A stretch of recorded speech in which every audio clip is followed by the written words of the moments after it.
welcome you all to the Department of History and Classics for an afternoon's seminar and then book launch on Professor Ivan Rudnytsky, diarist, historian, and political thinker. My name is Ryan Dunch. I'm the chair of the Department of History and Classics, and so my role is to communicate as politely as possible to our speakers where they stand on their time, but also to communicate to you that it is very acceptable, because we don't want a lot of leftover baked goods on a Friday afternoon. They will not be good on Monday. So it's very acceptable to get up during the presentations, and of course between speakers, but even during, just try not to disturb your neighbors, to get refreshments, and I hope that you will. So each speaker is going to talk for roughly 20 minutes. We have 4 speakers, and then we will have about 15 minutes or so for Professor Coleman, who is going to be the discussant. And the role of the discussant is to sort of bring out some common themes and questions from the papers, unless Heather has a very different idea of what she's doing. But and then we will have, I hope, a good chunk of time for questions and commentary from the audience. So with that said, I'm going to ask Professor Volodymyr Kravchenko to present his paper, and Volodymyr, if you could come here. Okay. And his paper is Ivan Rudnytsky and Ukrainian Diaspora, Historiography after World War II. Thank you. Thank you. My paper is in electronic form only. Sorry about that. Dear colleagues, thank you for inviting me to be part of this symposium. There are people who knew Lysiak Rudnytsky personally, and that's the main reason for me to focus mostly on the context of his intellectual and public activities, as I see it in light of my recent attempts to understand and describe the history of Ukrainian studies in North America after the Second World War. 1 year ago, when I started planning a conference to mark the 100th anniversary of Lysiak Rudnytsky, it came to my mind that there are 2 other distinguished scholars, Ukrainian emigre scholars, Omelian Pritsak and Yuri Lutsky, who would celebrate their 100th anniversary in this year. All of them became the most dynamic driving force for the development of Ukrainian studies as a legitimate academic field of specialization in North America. Kyiv-based intellectual journal Kritika invited me to submit an article about the 3 scholars, which I did, hoping that it would be published before our conference. It wasn't, which allows me to use some of its observations in my presentation today. First, I would start with sociology and the generational issue. Naturally, the generational perspective seems to be the best way to generalize and to take all of these personal cases together in order to contextualize and conceptualize them properly in the history of Ukrainian studies. Of course, the category of generation in this case is not a biological, but an intellectual one. It is not an identity or the origin which inform any author's profile. Rather, it is a set of norms, values, and attitudes elaborated under the similar circumstances. However, that generational framework has serious limitations, mostly because the generational shift in the Ukrainian diaspora environment appeared to be very slow and inconsistent until today.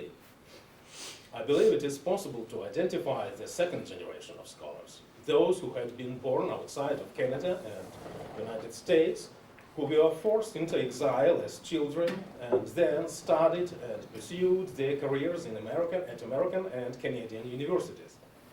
They entered Ukrainian studies roughly in the 70s, and now they are in their 70s. It is quite possible also to differentiate them from the third generation of those who transferred the entire field of Ukrainian studies to North America during and after the Second World War. They came here with already established reputations of intellectuals, scholars, and politicians. Many of them were active participants of Ukrainian national movement on its different stages and in various forms. It seems like Lysiak Rudnytsky, Jacyk, and Ludsky appeared between the two. They clearly distinguished themselves from the DP generation, displaced persons. Ludsky expressed it clearly in the article under the title "Я ніколи не був DP." I never was a DP person. It was published by the Suchasnist journal at the end of the 60s. Their journey might be labeled as prolonged or lasted immigration. They were coming to North America individually in different time after crossing many borders and living in different social and cultural environment. Lysiak Rudnytsky came to Canada from Poland through Germany, Czechoslovakia, Switzerland, and United States. Ludsky traveled from Poland to Germany, Great Britain, United States before before coming to Toronto. Jacyk's journey embraced almost the entire Eurasia, starting with Bashkiria. Their biographies were reflected in one way or another in their scholarship. Basically, they had different, less traumatic experience before coming to North America, compared to those who were in battles or in prison. Professionally, they were well equipped to enter American academic world, holding diploma from various European universities. According to Piotr Vandich, posts at the American universities were given in reality either to great European scholars, eagerly sought after, or to the products of American graduate departments. The three scholars I'm talking about met at least one of those criteria. Now about Ukrainian studies in North America. Before discussing individuals and their contribution to the development of the field, it is quite reasonable to ask who needed Ukrainian studies in North America and why. Americans needed them for geopolitical reasons, in light of the new global status of their country and the entire climate of the Cold War. Canadian establishment needed them for the purposes of nation-state building.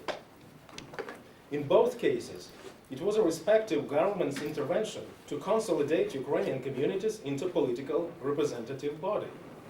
In both cases, they were motivated first and foremost with the political and ideological reasons. The Ukrainian communities in both countries, in turn, treated Ukrainian studies as an expression of their national identity and a tool to preserve their historical and cultural legacies. Actually, there was no room, or very small room, for the ivory tower for those in Ukrainian studies. Lysiak Rudnytsky published his first collection of articles under the title Mizh istoriieiu та politykoiu, between history and politics. I believe it is possible to reformulate it as between academia and hromada, the community. He himself, as well as his colleagues Jacyk and Ludsky, were deeply involved in the Ukrainian nation-state building process, which was still underway, which is still underway. The Ukrainian identity of the three looks natural and devoid of any complexes of inferiority or schizophrenic identity split. None of them were ill with servile or self-deprecation typical of many people from different social background. However, they strongly opposed Ukrainian integral nationalism and anti-intellectualism, which almost overwhelmed the Ukrainian community leaders. Ludsky confessed that «Я був одним з небагатьох тих, кого не полонив і не захоплював український націоналізм». I was among the few who were not captured or inspired by the Ukrainian nationalism. They expressed strong criticism of Ukrainian emigre environment and called for radical institutional and methodological changes. They called the Ukrainian studies integration into the Western academic milieu. In other words, they called for secularization of Ukrainian studies and their intellectual liberation from the burden of the national mission, whatever it means. Ivan Lysiak Rudnytsky: вважаю за самозрозуміле, що історична наука має обов'язки перед нацією. Але на те, щоб виконати ці обов'язки, історична наука мусить у першу чергу бути справжньою наукою, а не пропагандою або мітологією, тобто патріотичною халтурою. Юрій Луцький.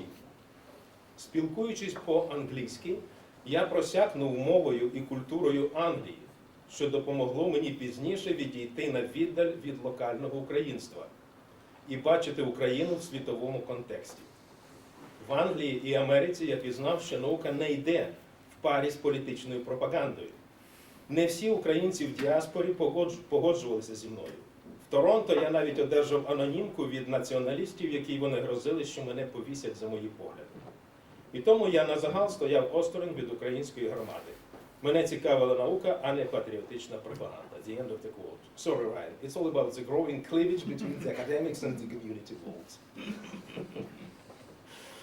I use the categories of normalcy and revision in order to describe and conceptualize the historical legacy of this generation. Paradoxically enough, these two categories, normalcy and revision, are closely linked to each other. The normalcy of Ukrainian studies is based on the principle of autonomy of expert knowledge. However, the category of normalcy extends to the authors themselves, their professional and national identities. They belong to the intellectual revisionists, who substantially updated Ukrainian historical narrative and paved the way to the next generation of intellectual heretics. It should be recalled that in North America, Ukrainian studies were double marginalized. First, by the American academic mainstream, and second, by the influential centers of Russian and Polish immigrants. Both of them, in fact, influenced the development and the very nature of American Slavic, as well as Eastern European and even Soviet studies. The creation of a new historical narrative was a huge challenge, similar to Square and the Circle. Ukrainian intellectuals were to prove the normalcy of their nation with its own place in world history. For that purpose, they tried to resolve the issues of representative institutions and elites, as well as historical continuity and geographical integrity of the Ukrainian historical process. This, in turn, required explanations regarding changes in the ethnic and geographical terminology, as well as long-standing Ukrainian statelessness, fluid borders, and many dividing lines within the Ukrainian socium. In this case, the matter concerns the reinterpretation of the preset categories of Eastern Europe, Soviet Union, and Russia from the Ukrainian national perspective. As for now, it seems like Ukrainian scholars are still preoccupied with these tasks. There is no national consensus as to the past, which means that the future of the Ukrainian national state project is hardly predictable. To conclude, I would say that the time span of 100 years seemed to be a reasonable distance to evaluate the contribution of Lysiak Rudnytsky and his generation to the development of Ukrainian studies. They started polemics with Western scholars about Russian, Soviet, and East European matters. Polemics means a dialogue and legitimization of the both sides. Even more, they started asking questions: what is Ukraine? What is Russia? What is Europe? What is European East and West? They even rebelled against the founding fathers of the modern Ukrainian nation with Hrushevsky at the top. In other words, they opened Ukrainian national narrative for different interpretations. No wonder their texts became highly polemical. None of them intended to create a new historical mega-narrative. And, characteristically enough, none of them established a separate school of historical writing.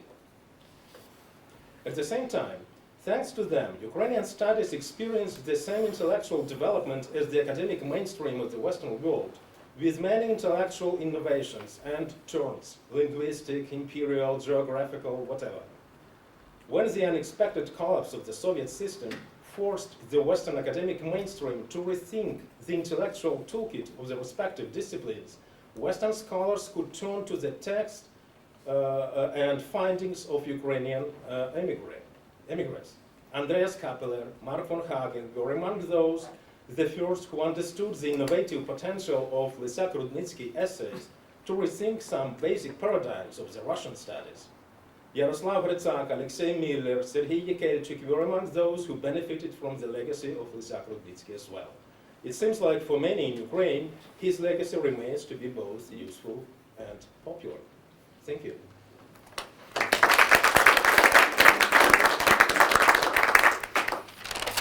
All right. Well, didn't have to use my time cards. Our next speaker is Professor John Paul Himka.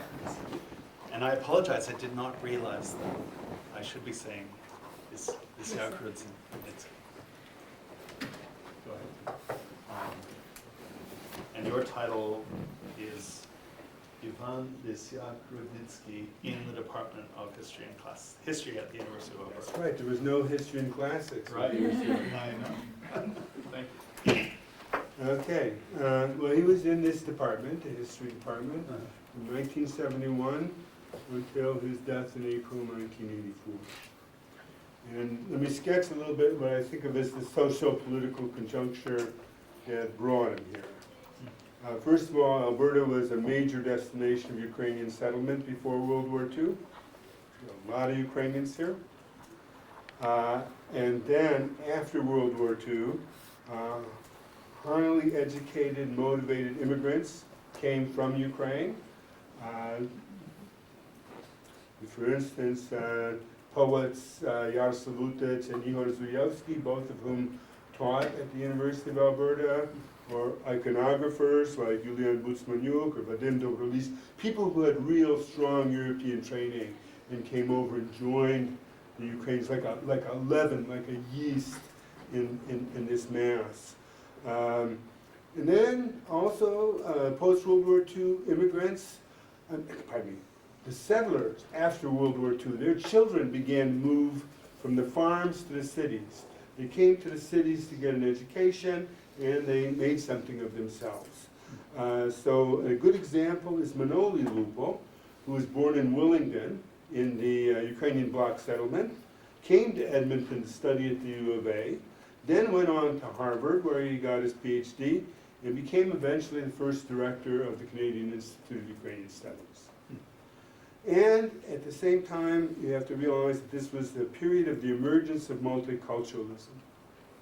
And already in 1964, the Edmonton branch of the Ukrainian Canadian Congress sent a brief to the Royal Commission on Bilingualism and Biculturalism, calling for at least one Canadian university to develop a program on Ukrainian studies, which would include the subject of history. So, could I borrow your pencil to correct my notes here? Make a mistake anymore. Why did Ivan Lysiak Rudnytsky come here? Well, partially I've set the scene in terms of the socioeconomic environment, but he had just recently, before he did come here, he finally achieved tenure at an American university. In fact, the American university is called in Washington, D.C. And before that, he had done very difficult teaching at LaSalle College, a place where you had numerous classes and relatively undisciplined students. And I don't know if Peter remembers this or not, but he used to always tell me that after he was done teaching for a day, all he could do was sit with Peter and watch the Three Stooges.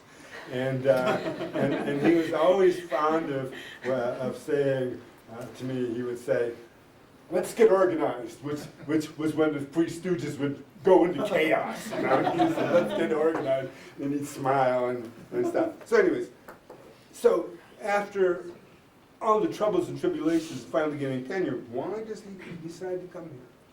Well, there were two opportunities for him that were very important. One was that he could teach Ukrainian history as a subject to itself, not a part of Russian history, not a part of anything else, Ukrainian history. And there was also, the other reason was a love story. He had married Alexandra Chernenko in 1968, and she did everything in her power to bring her husband to Edmonton. And those who knew the late Alexandra Chernenko will realize that that is one formidable force. So she was behind him. But the actual sort of mechanics of how he came to U of A are that in March 1970, the Ukrainian Professional and Business Club, we always call them the Ukrainians P's and B's, invited him to Edmonton for the 5th annual Shevchenko lecture. I don't know if the Shevchenko lectures, they're still every year, I believe. They're now sponsored, co-sponsored by CIUS. But the 5th one, he gave that one.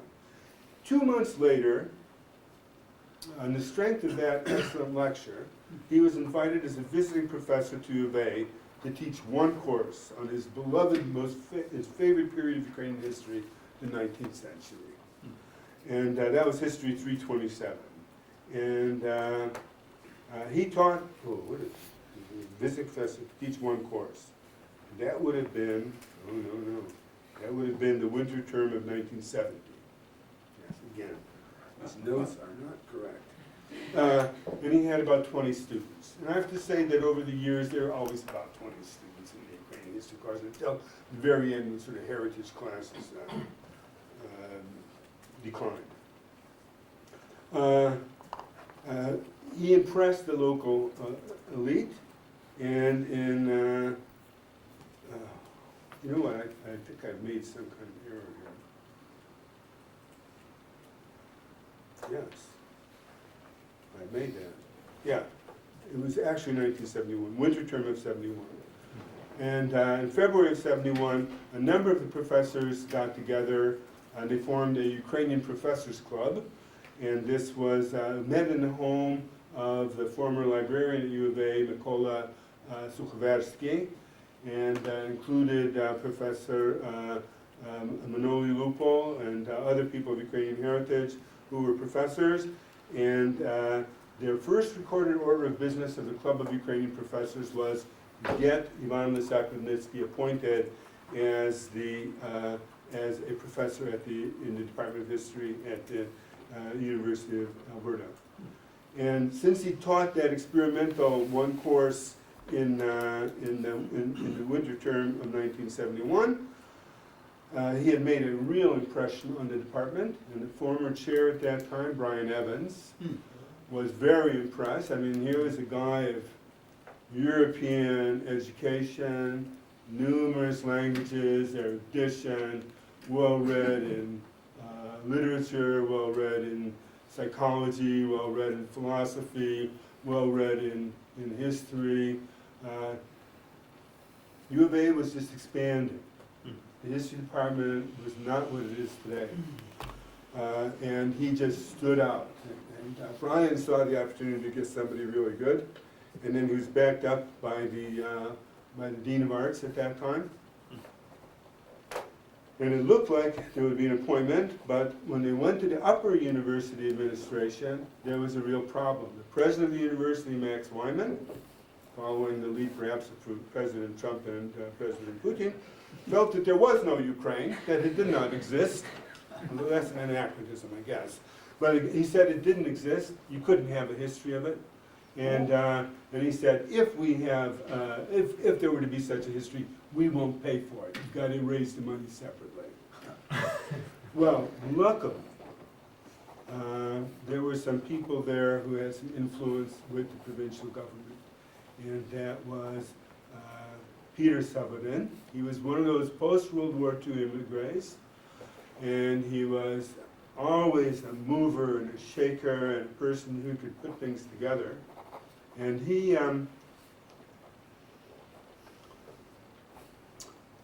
was the president of the Progressive Conservatives, the party that had just come to government in 1971. He was their bag man. He was the one who got the Ukrainian votes that brought them, well, not the only thing, but it brought them into power. And it was a very progressive conservative party, to tell the truth.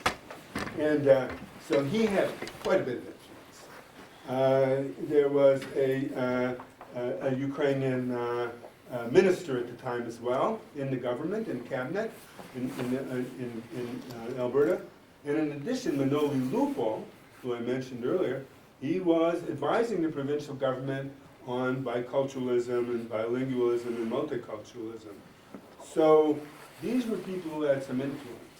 And the provincial government agreed to found a professorship and a tenure thing, at least partly. They had, and listen how cheap the things were in 1971. To get an endowed professorship, the provincial government donated $10,000, and the rest had to be given by others. So 5,000 came from history, because Brian Evans wanted that, and the rest, I think another 5,000 came from the community. So that's what it took in those days. I was very, very lucky that we got him here. And their campaign was successful, and as I say, he had full support in the department and the faculty. And as of September 1971, Ivan Lysiak Rudnytsky got a position as associate professor at the University of Alberta. So his tenure was eventually transferred. For the first year, this was a joint appointment with poli-sci, but after that, the position was full-time in history. What he taught. Until 1973, he taught 2 one-semester lecture courses on 19th and 20th century Ukraine. And then in 73, he expanded it to a series of 4 courses. Come in. 4 courses, medieval, early modern, 19th century, and 20th century. The 4 courses he did not offer in order because they were at a higher level. Nobody would have been able to hear all 4 of the courses. So he would, one semester he would do either medieval or early modern, and the next semester he would do either 19th or 20th century, so that students who took it could get a taste of, you know, the roots of Ukrainian history and more formative later periods of it. And in 1978, he added an undergraduate seminar, Topics in Ukrainian History, and where the subject matter would change depending on what he felt like teaching. He also had a series of 3 courses on Eastern Europe, more generally, and didn't include Russian history as such, but really the kind of view of the Zwischenzone between the German-speaking world and Russian-speaking world. And those 3 courses were Foundations of East European History, 19th century Eastern Europe, and 20th century Eastern Europe. He worked with graduate students rather successfully, not a lot of them, took him a while. He loved doing this.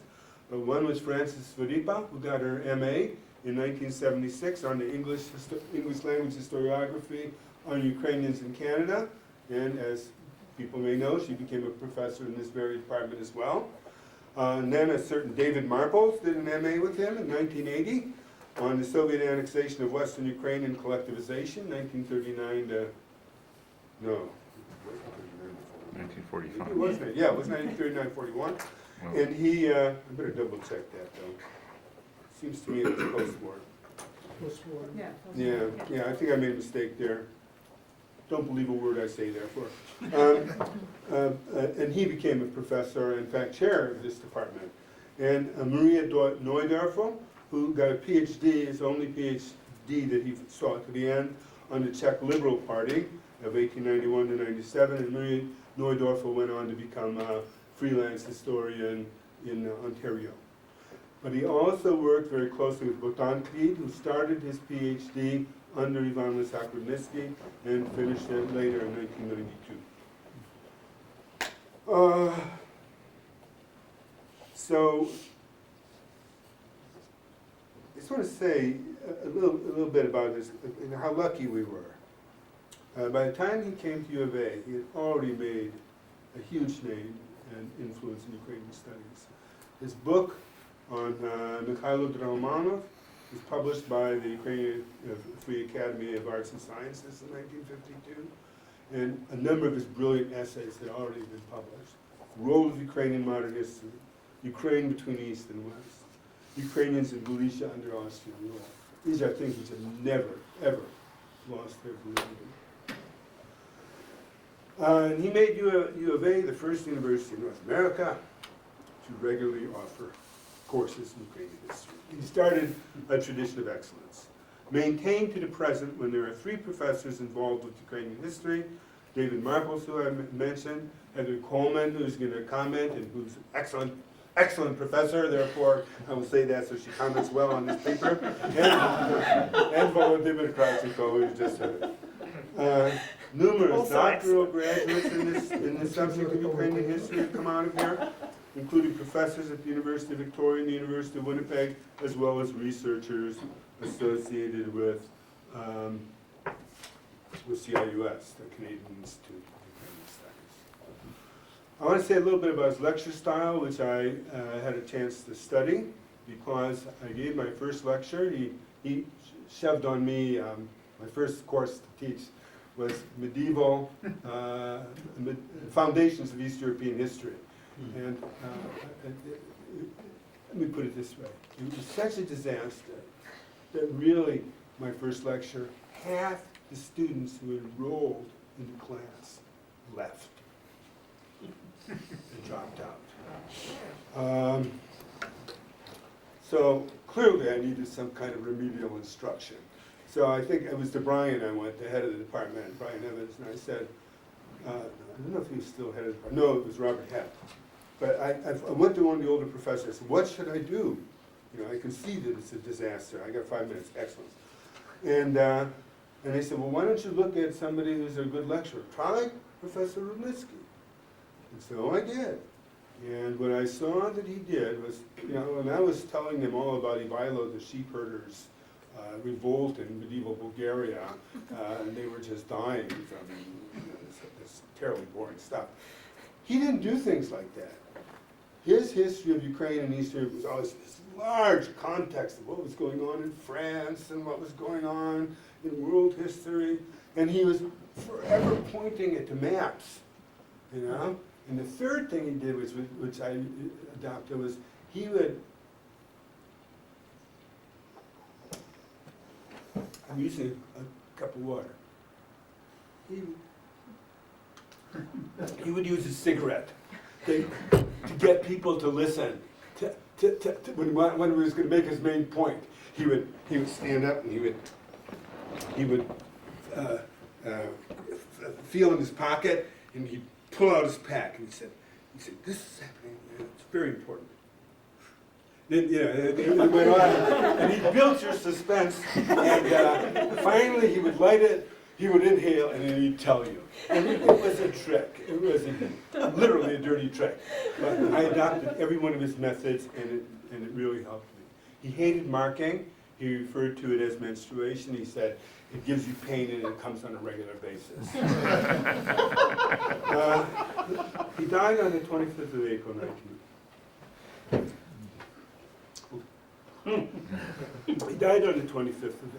1984. He's left quite a legacy. He willed his maps and about 3,000 books to the University of Alberta. Everybody who has been doing Ukrainian history here has benefited from this. Valuable correspondence, which has helped me out at times, but in fairness, I'm real good with it. In 1985, his widow endowed the Ivan Lysiak Rudnytsky Memorial Doctor Fellowship in Ukrainian History and Political Thought, currently valued at $8,800, and I think we have several recipients here that were able to make careers or advance their careers thanks to that. And he left us with his office, which he inaugurated, Torrey 272 just down the hall, which has always now been, almost 50 years soon, has been the Ukrainian history professor's office. And I'll just say what it used to be like 40 years ago to go in there. It's going to be all right. So you'd open, you didn't have to open the door, it was open. And he had such a winning smile. He'd go there, and he'd turn around, he'd be very happy, and start talking to you. He'd always be smoking. In his office, he smoked a pipe. In class, he smoked cigarettes. And I could smoke there too, and that was really nice because we used to smoke in the old days. It was a terrible thing we used to do. And he would always ask me what I was doing and what he had been recently reading, what he was working on, and he would always end up giving me something to read. It could be something in Ukraine. Have you ever read this? you know, well, we talked in Ukrainian, and he would give me a book, either on Ukrainian history or very often he liked novels a lot, you know. And he would give me novels to read, and then we'd discuss them, and he was the warmest person. And that's it.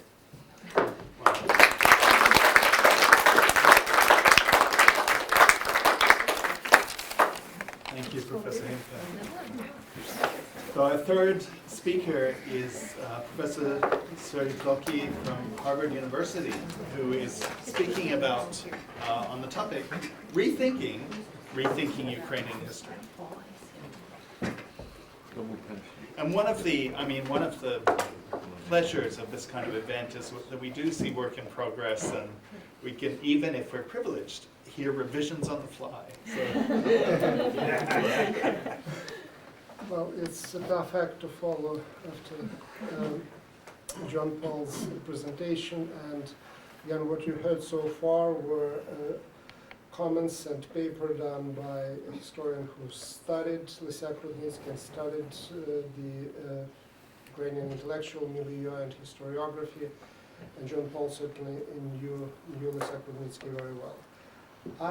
My comments will be on discovery of Lysiak Rudnytsky and his legacy by someone who came from a different place, by someone who never met him, and by someone who had more than one discovery of him. And the one on which I comment the most will be dealing with the fact that in 2013, we at Harvard Ukrainian Research Institute organized a conference. It was called Quo Vadis Ukrainian History, and a number of you attended it.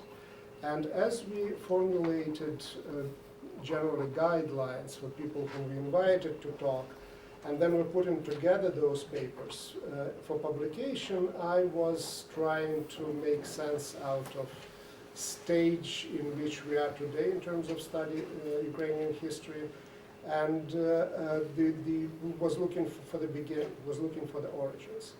And that search led me eventually to Lysiak Rudnytsky, in particular to his book edited by him and by John Paul Himka, Rethinking Ukrainian History, which came out also out of a conference.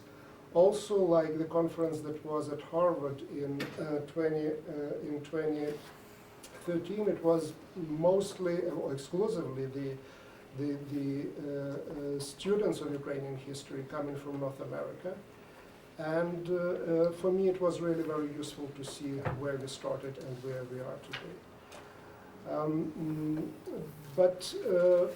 For the first time, I read this book, or not read, but at least read some articles of it immediately after I came to the University of Alberta, it was in 1991.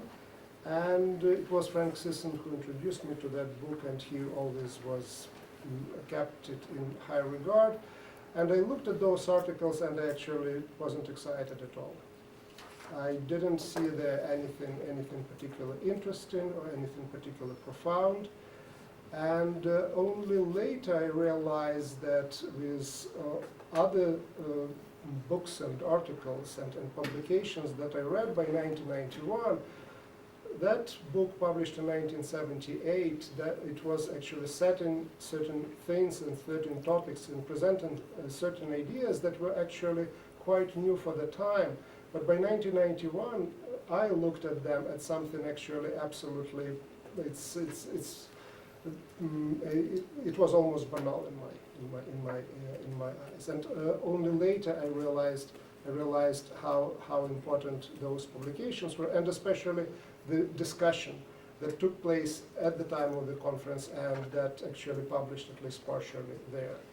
And I was very pleased to see that John Paul's memory is not maybe what it used to be, because I was a little bit concerned that I was going to speak about the conference and the papers that he was part of and participated, and I thought, okay, clearly I'll get something wrong, so we'll see how much wrong I will get those things. So one part of the debate was, and you'll realize why I thought certain things were quite banal. So the discussion was about whom to invite to that conference, I understand. So was those supposed to be, or were those supposed to be historians of Ukraine or Ukrainian historians?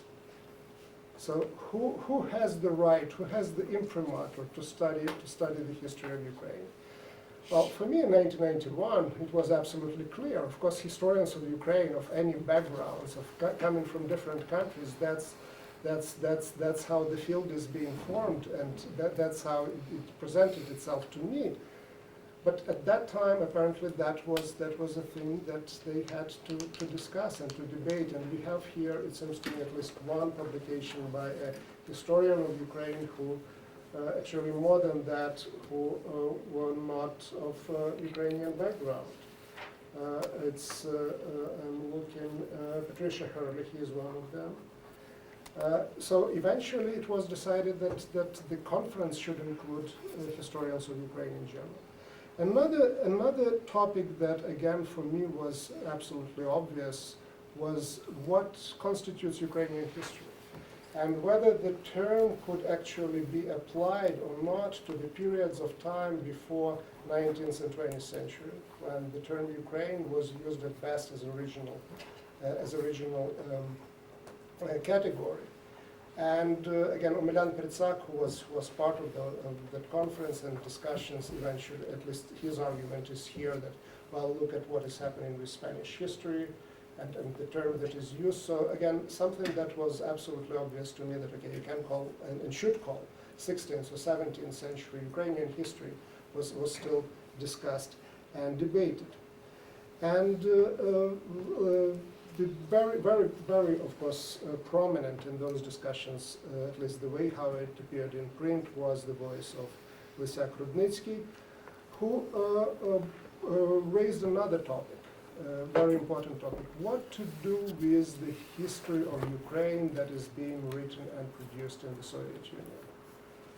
And his argument was that, well, there is a tendency to respond to this Soviet and Marxist or pseudo-Marxist interpretation of Ukrainian history with something that he called the patriotic orthodoxy, which basically meant the nationalist narrative. And his argument was that now it's placing Ukraine and Ukrainian history into the universal context.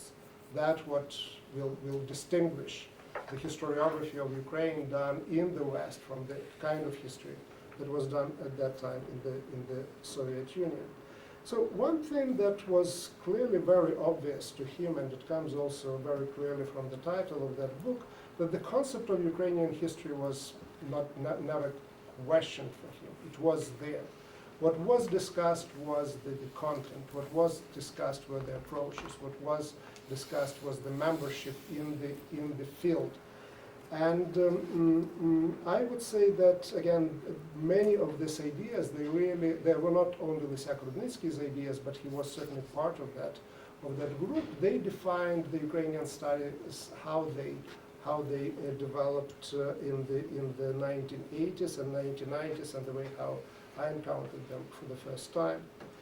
Well, one interesting thing that I want also to mention, something that had a continuation, was Lysiak Rudnytsky's contribution to this really first debate in the mainstream journal, in Slavic Review, not specifically Ukrainian publication, which appeared in 1963. And Lysiak Rudnytsky was one of the people who contributed an article. There was Omelian Pritsak, who was commenting on that. There was John Reshetar, and then there was a historian of Eastern Europe. It seems to me the last name was Adams. And one of points that Lysiak Rudnytsky made there was that Ukrainian studies and Ukrainian history really were not established and really didn't exist as a legitimate or recognized category or discipline or the field in the West. And it looks like that when he was considered for being hired here. In '73, already 10 years after the publication of that article. Not much really changed. So his field was questioned. And I thought that the same to a degree argument reappeared in 1995 in a publication of article and then later discussion on the pages of Slavic Review. The article was written by Mark van Hagen with the title "Does Ukraine Have a History?"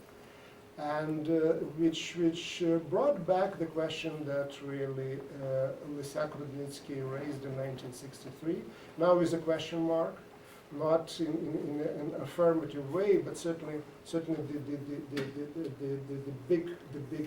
big question and quite uncomfortable question was there.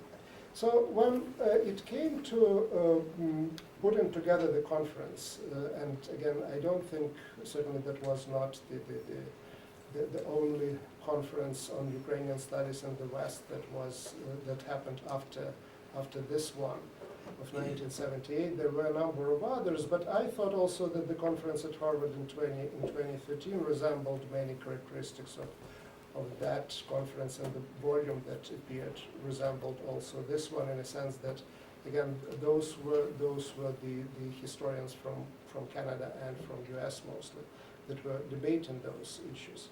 So what I thought was that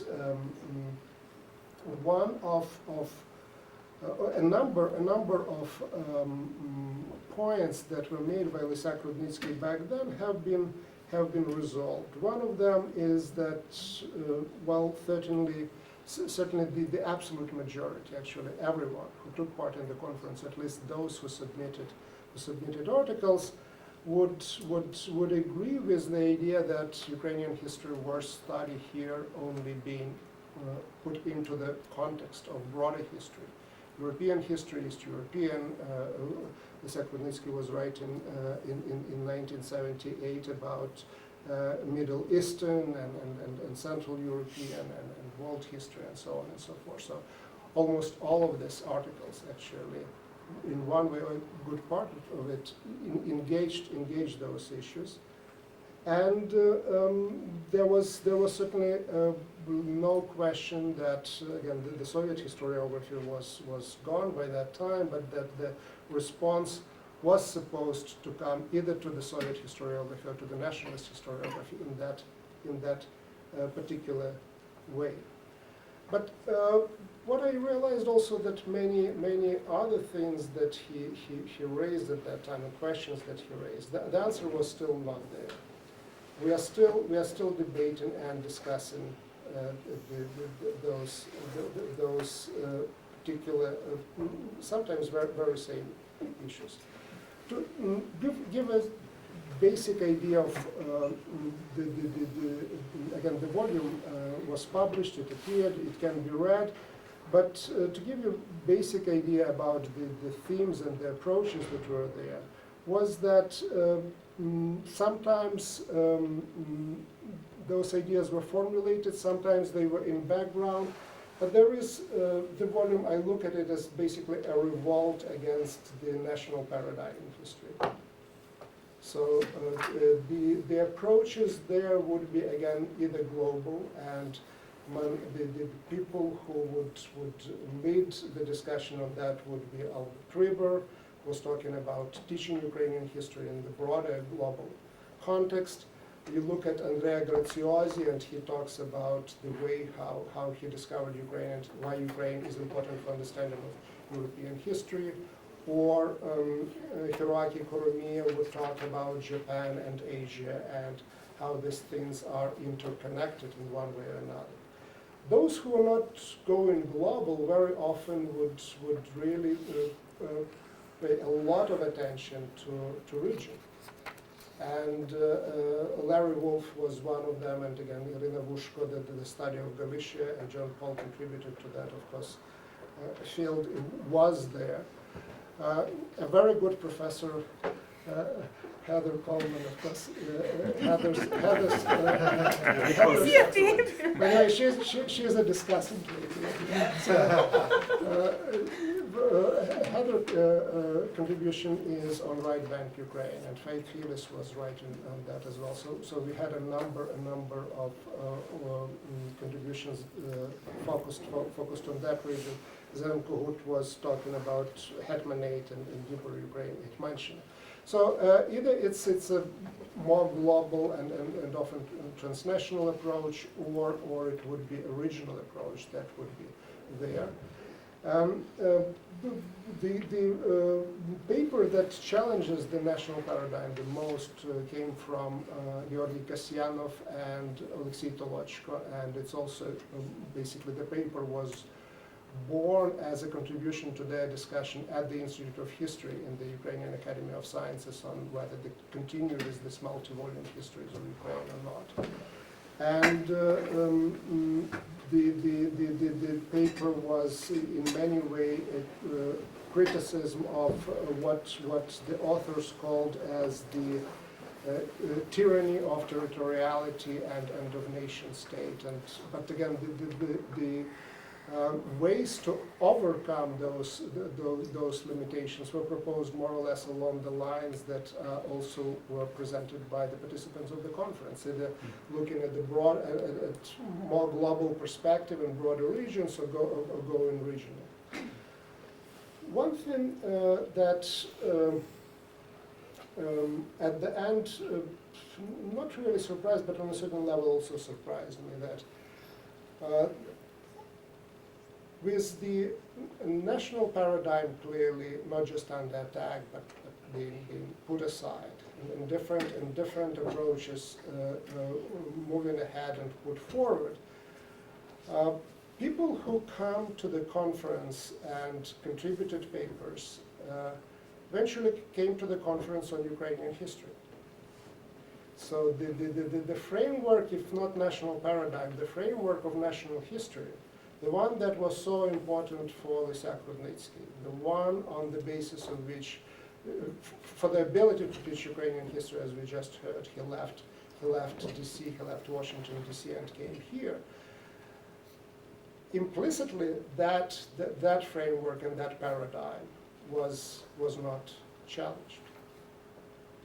And one thought that occurred to me, and again, it certainly would be very much in line with Ivan Lysiak Rudnytsky's thinking, that while we change our approaches and our paradigms, maybe the time is to put a question about a new national history, a new model of national history. The one that would be enriched with the help of all these new approaches and new trends that emerged, either in intellectual, in social, in economic, or in history of the regions, or in global turn that happened, or in cultural turn that happened, certainly. Because one thing is very obvious, that a nation as a category is not disappearing anytime soon. The nations are there. The way how the people think about themselves, about their past, it remains within those categories as well.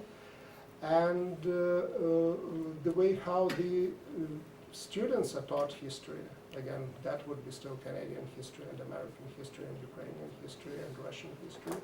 The way how, if the Department of Histories are still hiring, sometimes it happens, sometimes it doesn't. They're hiring, again, of course there are categories of intellectual, international, and so on and so forth, but there is also very, very deep association with regions, and also with national history as such. And I think that, again, that at least for myself, I formulate as maybe the next task, and I'm very happy that at least the way how I read that falls more or less in the same vein in terms of vein of thought as Lysiak Rudnytsky was considering that back in the years. So thank you very much for your attention. Can I take this water as honorarium? All right, well, our fourth speaker is Dr. Ernest Geidel from the University of Alberta, and his topic is Confronting Apologies of the Ukrainian Ghetto, Two Unknown Intellectual Discussions of Ivan Rudnytsky from the 1970s. And Dr. Geidel has the PowerPoint. All the habits that I learned. Another divergence from Lysiak Rudnytsky, yes. No pipe. No, that does not change. That's changed. But I don't mind sitting there and you can just tell me. I have a clicker. Does that work? It's a clicker. Yes, Oh, we've for encountered this Apple. in No, it's not. You can attach a microphone to me. I will just- Yes, I I have a clicker. That's actually what I use. Like for a the clicker slide. that will work with this machine. Well, it would work with any computer, but I'm not sure it would work with Apple, but it would work with any PC. That's all. So,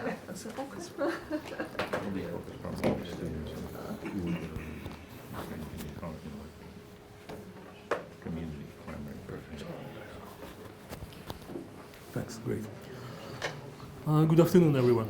So, Lysiak Rudnytsky's intellectual legacy can roughly be divided into three parts. His writings, his diary, and this is the reason why all of us here for the occasion of the diary, and his correspondence. And most of my research work in his archive has been specifically on correspondence. So I guess it makes sense for my talk to also reflect that. So why his correspondence is such an important part of his intellectual legacy? First of all, first reason is because of the sheer number of the correspondence. Essentially, he corresponded with anybody worth corresponding in Ukrainian intellectual scene from the 1950s to the 1980s. The character and his own preservation effort. Most of the letters which Lysiak Rudnytsky wrote, he typed, so they are quite easy to read. He kept all of the incoming letters, and most of the letters which he regarded as important, his own letters, he always copied. Already during his life, and Professor Himka told me many times that already during his life, he considered publishing some parts of his correspondence. Two cases we know for sure with Pavlo Hrycak. As far as I know, no relationship to Yaroslav Hrycak. Where is he? Where he left. Oh, how convenient. And with Roman Rozdolsky, a very prominent, perhaps one of the most famous Ukrainian historian who ever lived, due to his work on very little known in Ukrainian circles, but certainly very well known among Marxist scholars. So he considered publishing his correspondence with those two historians, Pavlo Hrycak and Roman Rozdolsky, already during his lifetime. Now we have a number of his correspondence already published. With Ukrainian legal scholar Andriy Bilensky. Bilensky himself published parts of that correspondence in 1963. With Polish editor Jerzy Giedroyc. Was published in 2004 by Polish scholar Bogumiła Borduchowska.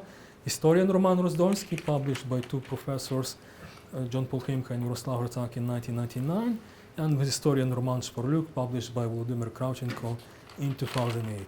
However, this is literally just the tip of the iceberg of Lysiak Rudnytsky's correspondence, and much more of his correspondence remains unpublished. Arguably, the most interesting letters in his correspondence are in which he waged sort of engage into intellectual debates with which he did quite often with many of his correspondents, and it's doesn't matter which year you will pick up, there will always be some sort of an interesting exchange of ideas. So for my talk, I picked two cases, one with Marko Antonovich and second one with Lyubomir Winer. I don't think I will get to Winer, but at least I will cover in detail Marko Antonovich. So who was Marko Antonovich? Marko Antonovich was a historian, and a member of OUN-M, Melnikite faction of Organization of Ukrainian Nationalists. He was a grandson of famous Ukrainian historian Volodymyr Antonovich, perhaps the famous historian of the Ukrainian historian in the 19th century, and son of historian Dmitro Antonovich. Since 1950, Mark Antonovich, and until his death, he lived in Montreal in Quebec. Now, Rudnytsky became acquainted with Mark Antonovich in Prague during World War II. Both of them were students at that time in German Charles University in Prague, and Rudnytsky considered Marko as a personal friend in 1970s and 1980s, who intellectually they always opposed each other. On the subject of Ukrainian nationalism, Rudnytsky is, in Ukrainian intellectual tradition, Rudnytsky is one of the most important opponents of Ukrainian integral nationalism, while Mark Antonovich, naturally as a UN member, had a different perspective on the history of UN. On Drahomanov, Antonovich regarded that Drahomanov played a very destructive role in Ukrainian history. Rudnytsky opposed it. On the contrary, Drahomanov was not without a fault, but still Drahomanov was a very important intellectual figure, a positive intellectual figure in Ukrainian history. The Normanist theory, Lysiak Rudnytsky was a staunch Normanist, and he saw no issues, no patriotic, he understood that it's against Ukrainian patriotism, as it was understood in diaspora, to be a Normanist, but still he adhered to this theory, while Antonovich was strongly against Normanist theory. Antonovich actually, in history of Harvard Ukrainian Research Institute, it's probably will be an important chapter, or at least an aspect of that's not only many people in Ukrainian diaspora campaigned for Yuri, but many people campaigned against Yuri in Ukrainian diaspora. And Antonovich was one of those figures who campaigned against Yuri, both on the stage when Yuri was still in development and after Yuri was created. So they disagreed on this subject as well, because Rudnytsky considered creation of Yuri a positive fact of Ukrainian diaspora history, while Antonovich argued that it's literally just a waste of money. Rudnytsky, in my opinion, Rudnytsky's relationship with Mark Antonovich highlights Rudnytsky's social inclinations and ability to develop friendships across or against intellectual divides. So just briefly to explain this point. So on one hand, imagine his social circle, Lysiak Rudnytsky. You have a grandson of Volodymyr Antonovich. You have Marko Antonovich, you have Sviatozar Drahomanov, son of Mikhailo Drahomanov. You have Kari Lobkovits, his name probably will tell you nothing, but Kari Lobkovits was a grandson of Ottokar Czernin, the person who signed Brest Peace Treaty. You had Polish Count Lubomirsky. So the social circle of Lysiak Rudnytsky, was filled, like we would today say, with celebrities to a certain degree. And the second point about his interested in friendships across or against intellectual divides. One of the most interesting thing about Lysiak Rudnytsky correspondence, he knew quite well Yaroslav Pelensky, another important conservative historian in Ukrainian diaspora. Yet correspondence between Pelensky and Lysiak Rudnytsky is one of the thinnest, one of the smallest in all of the correspondence. Why? Because for both of them it was not interesting to talk to each other. They agreed too much. And Lysiak Rudnytsky had no interest in being in echo chamber, and he always sought out people with whom he had a debate, who could have a debate. Lutsky writes in his diaries that one of the things which, when both of them were doctoral students at Columbia, one of the things which Lysiak Rudnytsky liked to do is go to a Trotsky bar of Trotskyists in New York, and listen to their talks. And he was Lysiak Rudnytsky was himself a quite important conservative thinker, or had strong conservative beliefs. So, not every conservative would go to a Trotsky bar to try to learn his opinion. Perhaps it was a reflection of his mother's influence, of mother gifts on his life. Politicians, because that's what usually politicians excel at talking to people of different viewpoint. Anyway, so right to discussion. So Lysiak Rudnytsky and Antonovich had a debate through the letters and over the course of 1972, and the debate was about the ghetto character of Ukrainian diaspora. Now, the term ghetto, they did not understand the term ghetto as something, as an impoverished area, not they understood it as a closed social and cultural space. The debate was not about whether Ukrainian diaspora was an ethnic ghetto. Both from the very beginning accepted that Ukrainian diaspora, at least at that time, undoubtedly was an ethnic ghetto. The debate was whether it should remain an ethnic ghetto.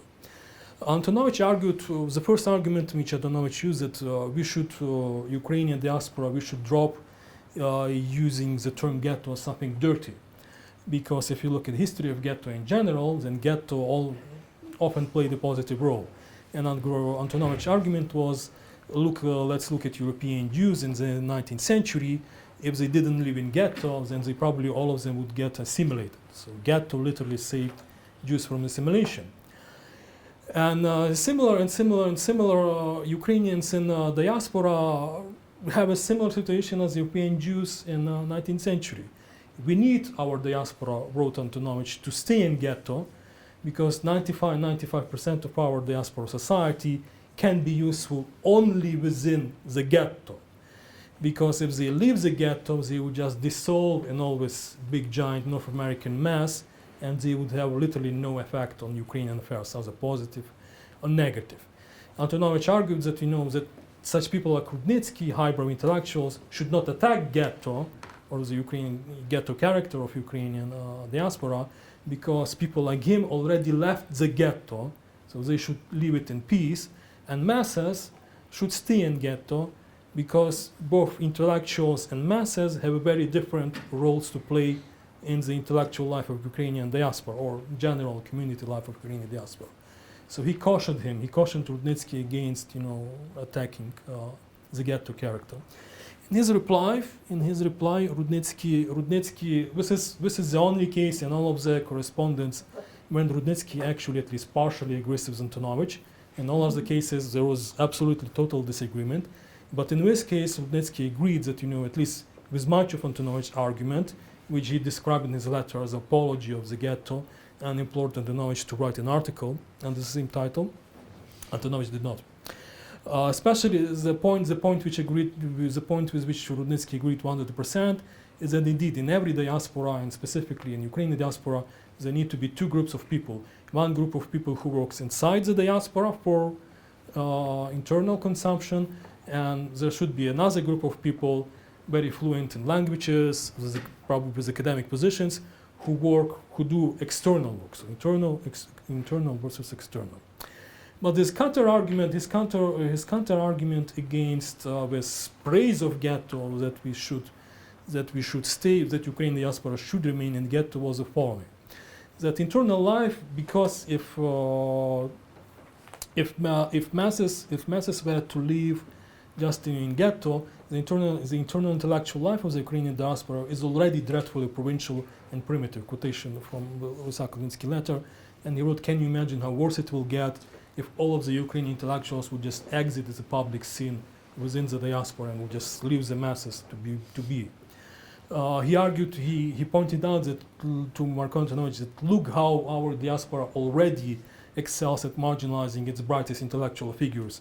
Dmytro Chizhevsky, George Lutsky, George Shevelov, all of whom by the 1970s were on the margins or even outside completely, like Chizhevsky, of Ukrainian intellectual life, internal intellectual life of Ukrainian diaspora. And what Rudnytsky did not write in the letter to Marko Antonovich, but he often mentions in letters to other people from that time, that he himself as a public intellectual, I stress as a public intellectual, not as a historian, felt marginalized within Ukrainian diaspora. Now, there are many ways we could look at this problem, but one of the perspectives which I think is worth looking at is that to some extent this echoes centuries-long debate in Ukrainian history, in Ukrainian historiography, of masses against elites. quite long. This debate is quite a long intellectual tradition in Ukrainian history. Imagine if Volodymyr Antonovich and Vyacheslav Lipinski lived in the same time. This is probably something of debate which they have, like Marko Antonovich and Ivan Lysiak Rudnytsky had when Marko Antonovich argued in favor of what benefits masses and what needs to be done for purposes of masses, and Lysiak Rudnytsky argued from purpose of elite intellectuals, that what needs to be done for intellectuals should take priority over masses. How much time do I still have? 7 minutes. Okay. So very briefly, the second case of this intellectual debates, which I would like to highlight, was the Ukrainian historian Lyubomir Wynar, another Ukrainian diaspora historian. A very brief background information on Lyubomir Wynar. Rudnytsky met Wynar and got acquainted with him over the course of 1950s, when Rudnytsky for roughly a decade was closely working with UVAN, Ukrainskая Вольная Академия Наук, Ukrainian Free Academy of Sciences in New York. Rudnytsky stopped working with UVAN in 1964 when, according to him, UVAN turned into club of pensioners. It's quotation from one of his letters. One of the tasks which Rudnytsky had at UVAN was to got involved Ukrainian historians, upcoming Ukrainian historians of younger generations, into work at UVAN. And Lyubomir Wynar was one of those upcoming younger historians who was educated not in Europe like Rudnytsky and other people, but already in the United States. They came in conflict. Rudnytsky came in conflict with Lyubomir Wynar already in 1960s, when Wynar created so-called Ukrainian Historical Association, Ukrainskie Историчне Товариство. The obvious parallel was to the American Historical Association.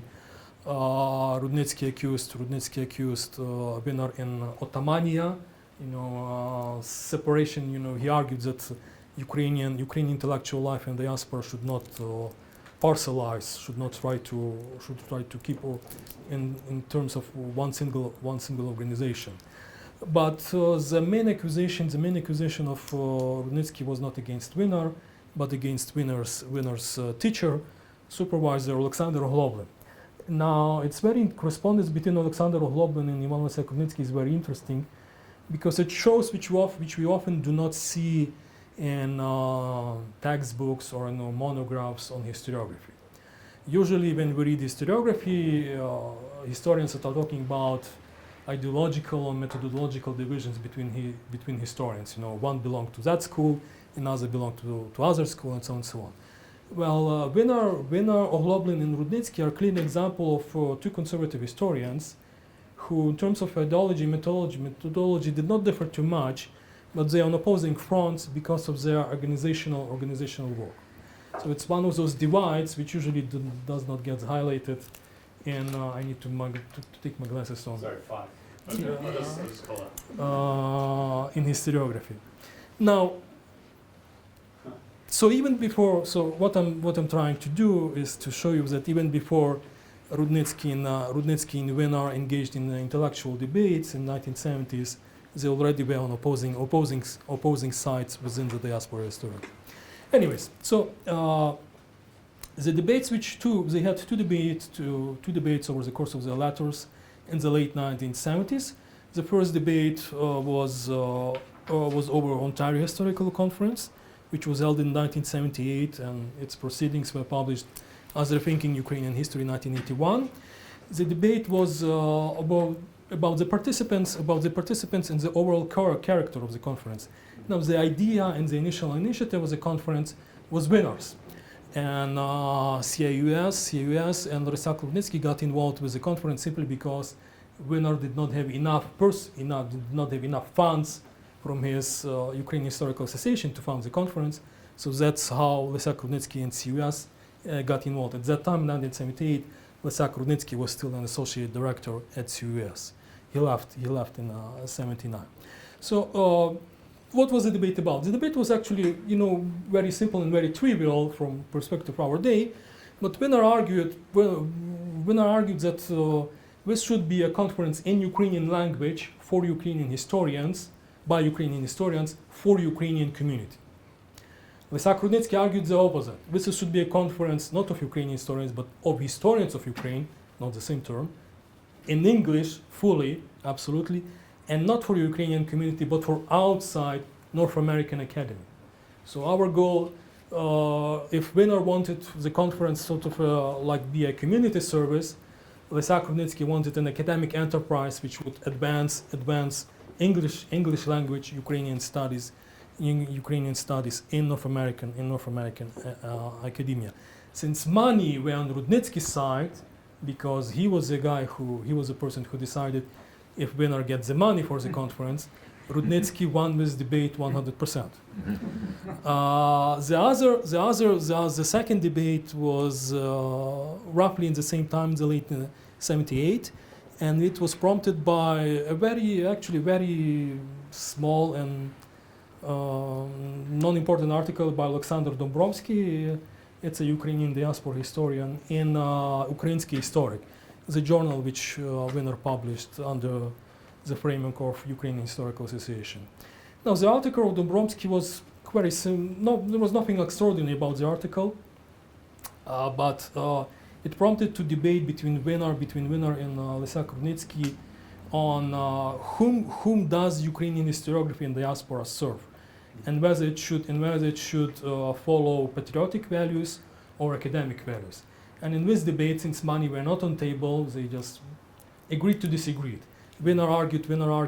My last sentence. Winner argued that the primary purpose of Ukrainian historiography is to serve patriotic needs of Ukrainian community, while Lysiak Rudnytsky argued that our primary commitment should be to academic values and patriotic values second. Thank you.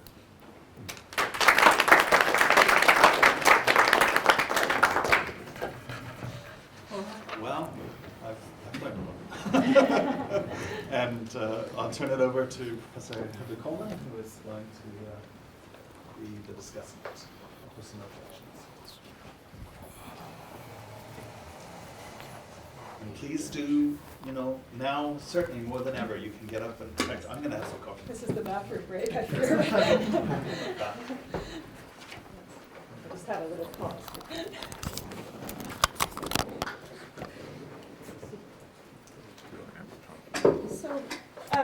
So I'm not going to talk for very long, partly because I also heard the papers right now and didn't prepare long comments ahead of time, but also because I want to open the floor for conversation and questions and so on. But I do want to say a few words about the really lovely sort of selection of papers that we've just heard.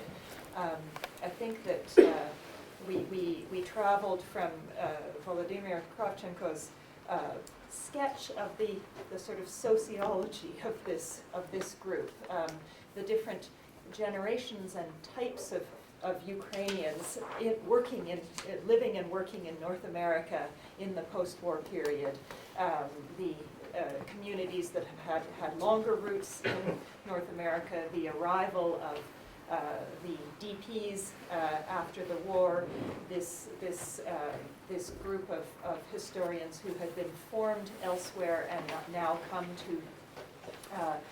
and try to find their way in the North American milieu, to want to teach the history of a country that they know exists, but whose history and whose existence is being questioned. I think I saw lots of people around the room nod and note when Volodymyr spoke about this question of the secularization of Ukrainian history. I think that's a nice way of getting at a theme that runs through all of the papers here, which was Lysiak Rudnytsky's drive to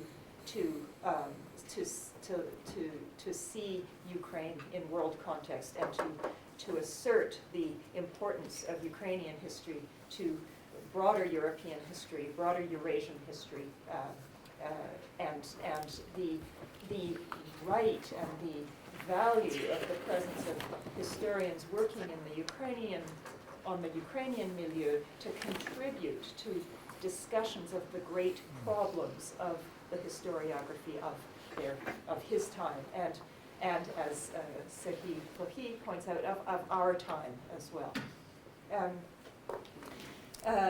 Then we have John Paul, who brought us a wonderfully personal account of Rudnytsky, helping us to see to see Rudnytsky here at the University of Alberta, and this special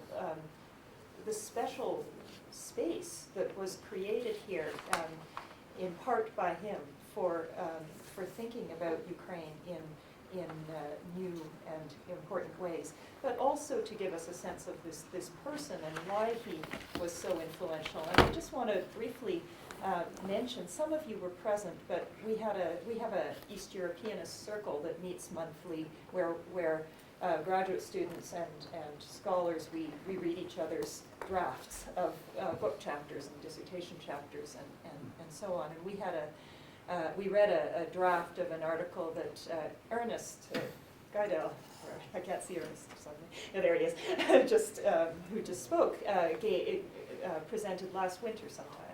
In January. Yeah, and it turned into the most marvelous old sort of a combination of a scholarly discussion of a piece of work, but also of a day of reminiscences, because we had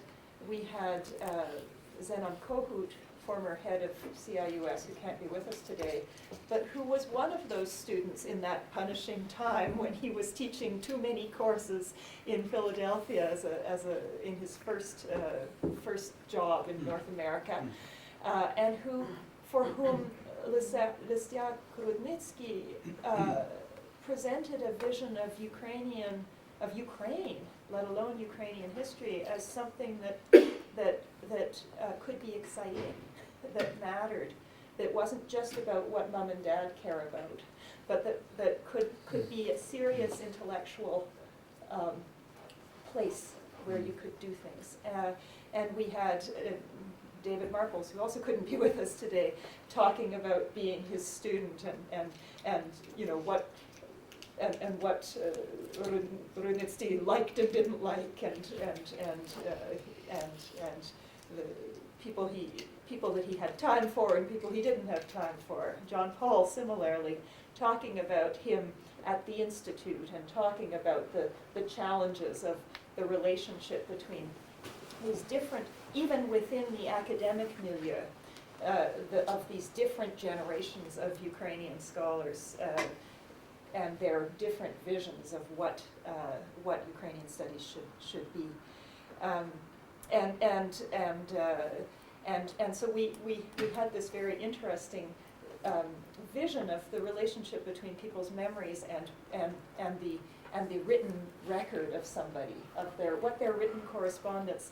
For us as historians, it's interesting to think about how we get to know a character through their correspondence, through the sources that are left. And we come to know people and we develop our vision of them. And then to meet people who have known that person helps us to see that person in different ways. So I'm thinking back in John Paul's paper to that interesting discussion that we had.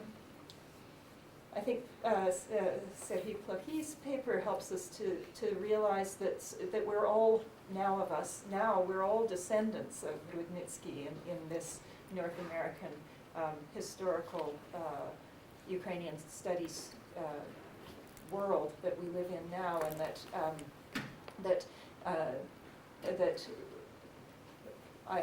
it sounds to me like Rudnytsky would have recognized us and would have been happy at the Quo Vadis conference.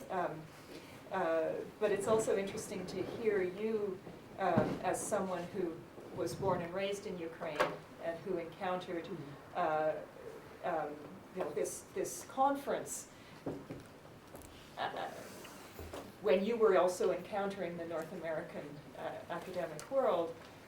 It's interesting to hear your reflections on coming back to this conference as you started to reflect on where we were in the in the middle of the 2010s and to realize those intellectual links and those intellectual, that kind of a vision.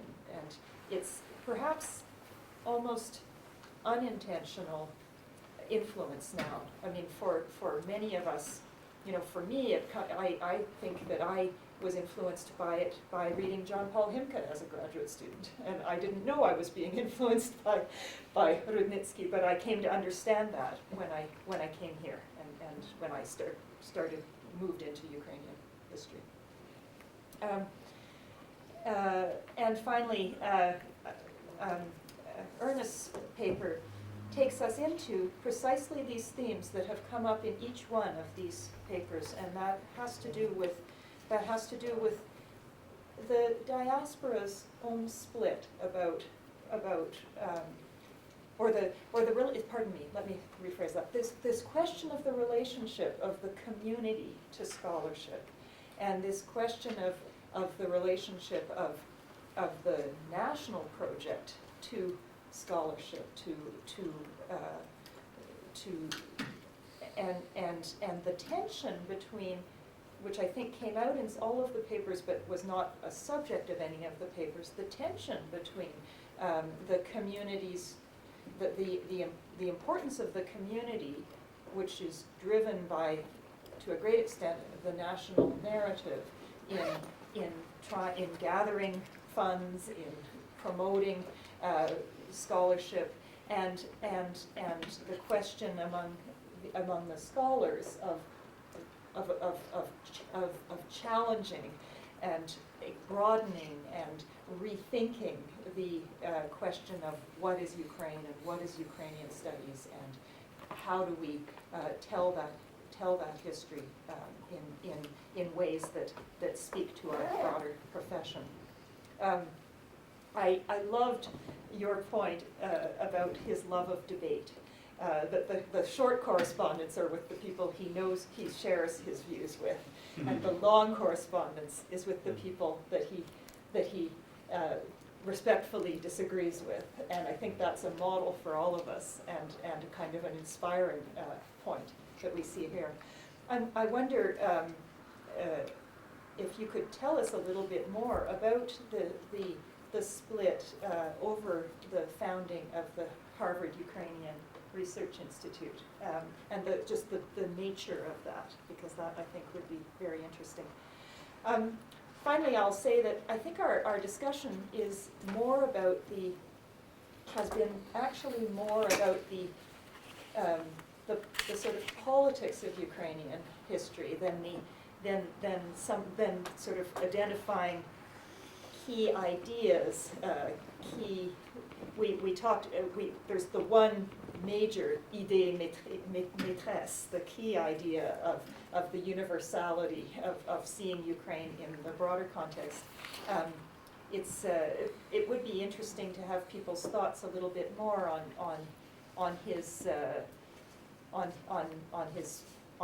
as a political theorist, his placement in that debate about whether the Ukrainian history is the populist historians and the statist historians, these sorts of questions of politics. I'm also thinking about one of the things that Rudnytsky brought was less obsession with the Russians and his placement in the Polish world, although he wanted to, or coming from Lviv and from that more Polish-oriented world, and perhaps his relationship with the Polish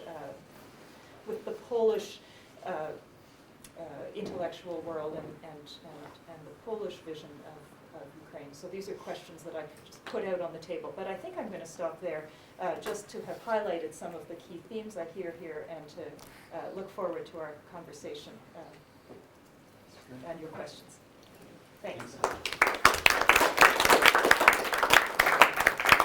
So I think for the facility of both the audience and the camera, we should ask our four speakers to come at least up to the table, but preferably up to the in-camera range. I will show myself down. Will you come up, Volodymyr? Yeah, I think just put chairs Yeah. across the end there.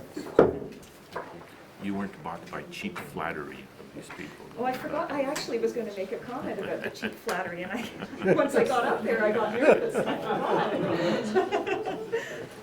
But that was really cheap. It worked on. Two of them, yeah. Yeah, cheap doesn't mean it doesn't work, exactly.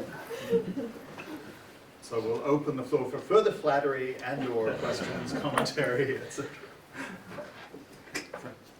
Well, yeah, first of all, it's so rich, the various topics that we have heard today. It could go in, I think, in very many ways. One thing that I think is worthwhile going back to is, once again, this generation of 1919, when this discussion that we started with Lysiak, Rudnytsky, and Prague, and that they, after all, were all born at the time of the lost struggle for independence. We didn't hear Vyzvolny's Mahania, the liberation struggle I don't remember in any of the papers, perhaps I missed it. But what strikes me is that they also then were the generation that not only didn't take part in it, but also it meant for them that Ukraine as an entity was unquestioned. That is, the attempt had been made to set up a Ukrainian state.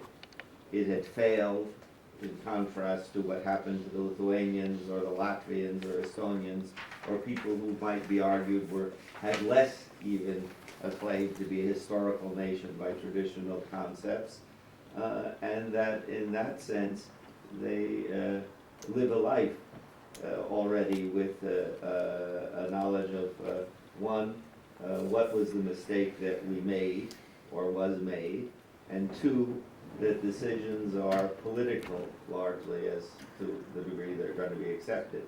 And I think that it struck me, we'll later talk about the diaries, but looking at his diaries and thinking of it, but it gave him a certitude that Ukrainians, one, were a nation in a sense, and two, that it was as much the luck of the draw as to whether you got a state or whether you would be accepted, with the additional fact that they, as their roots all came from Western Ukraine and Galicia, that they also knew about the struggle to establish a chair at the university, the idea that universities, after all, were political institutions and that there would be struggles for this.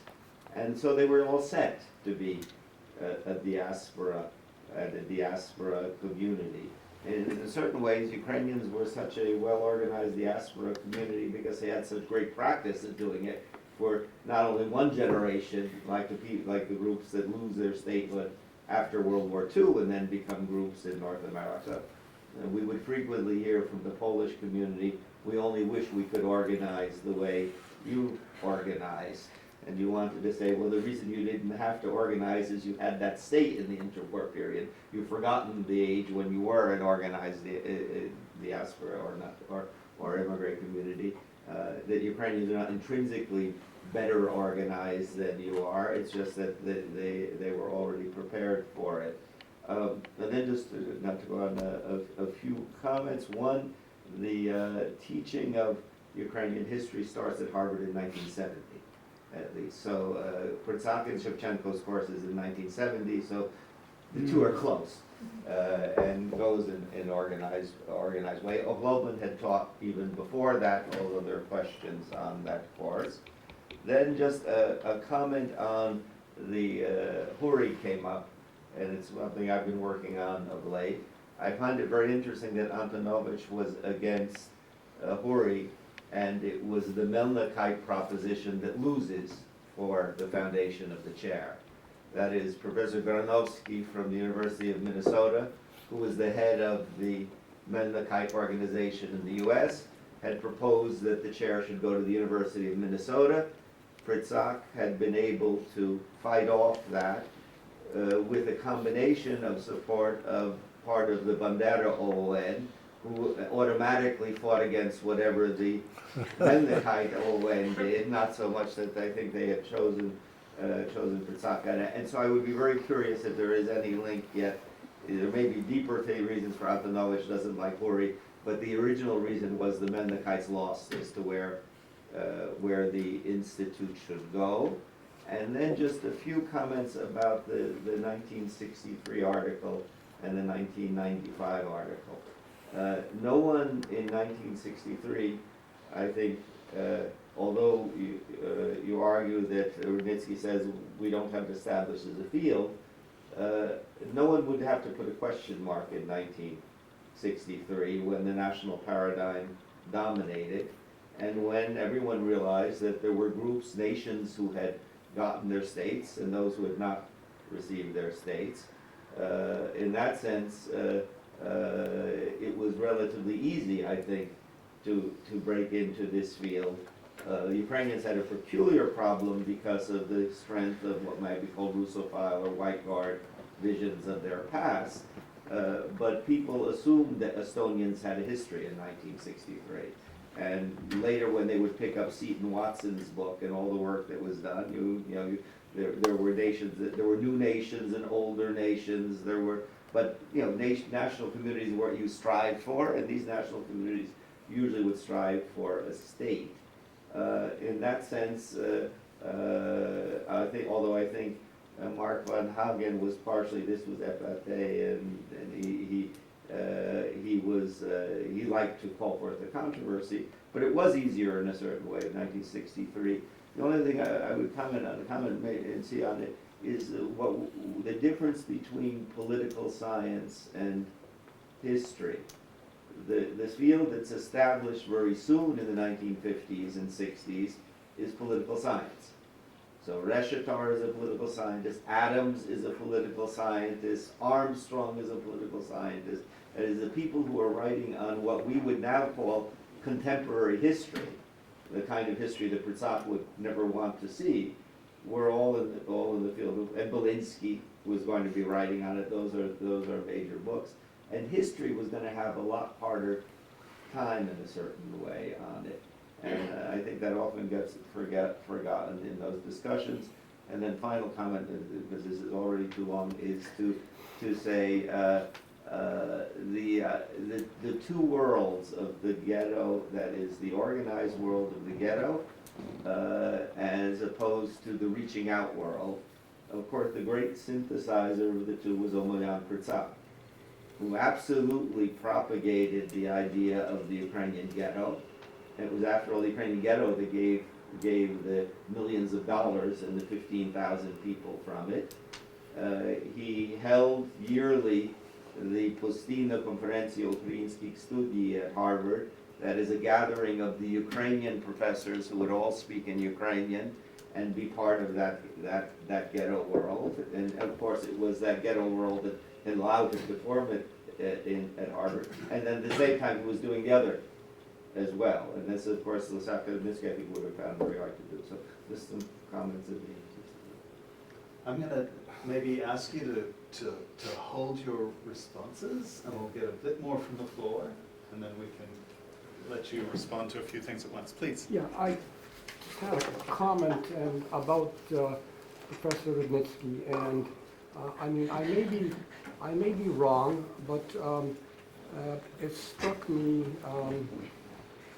some time ago that he was one of the first, I think, at least amongst the historians of Ukraine, to write about identities, and I would say hybrid identities.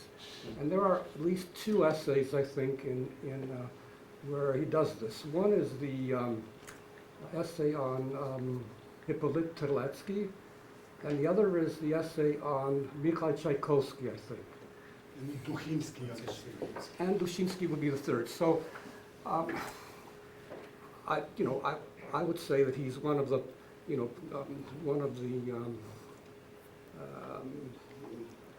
pioneers in at least as far as I know, among Ukrainian historians that have looked at identities in that way. Just a comment. Okay. And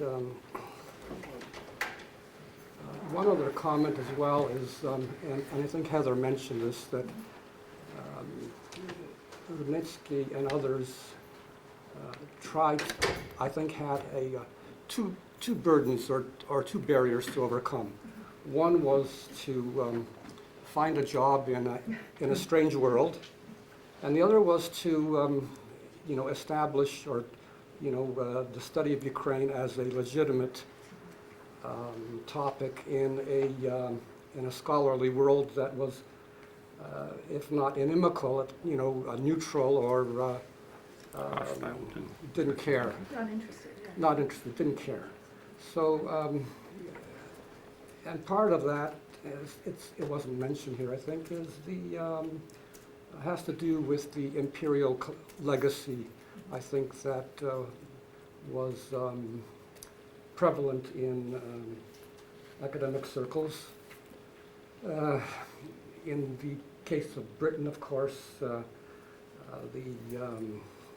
one could look at the history of the Celts, and in the case of Ukraine, one has to consider that Ukraine was part of the Russian Empire and part of Poland. And getting back to the issue of identities, perhaps Rudnytsky's own personal background has some, and the milieu in which he grew up in, perhaps has a bearing on why he was interested in these topics. Any other comments, questions? I have a question. Was there any reception of Rudnytsky's writings or ideas in general in Polish and Russian historiography? I mean, during Cold War or even after the collapse of the Soviet Union? Like, I think Professor Kravchenko mentioned Alexei Miller, who's that he has affected, but I'm wondering maybe about broader discussions maybe in historiographies which are very closely related to the Ukrainian one. And did you have your hand up, sir? No. Are you wanting to say something? No. We'll take yours too, and then we'll get you to respond to dispatch, and then try again. It's very interesting listening to the different perspectives of Professor Rudnytsky, who I had the honor of being in his first class here in the spring of 1971. And at that time we used the abridged Hrushevsky history of Ukraine as the main text.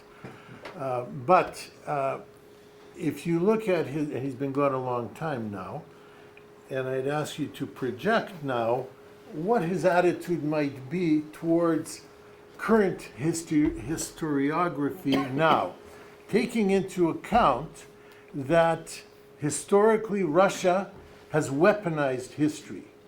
They have used it as a tool of subjugation of their own people and other people.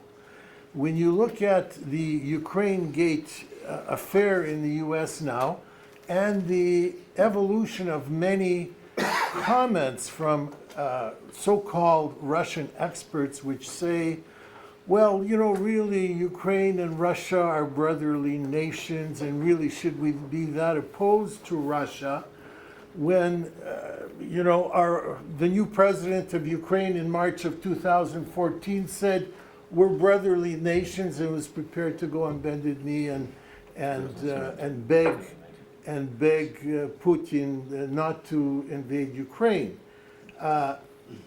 Have historians now, and I don't say this as criticism of anyone here, because I know a lot of you have done a lot of work in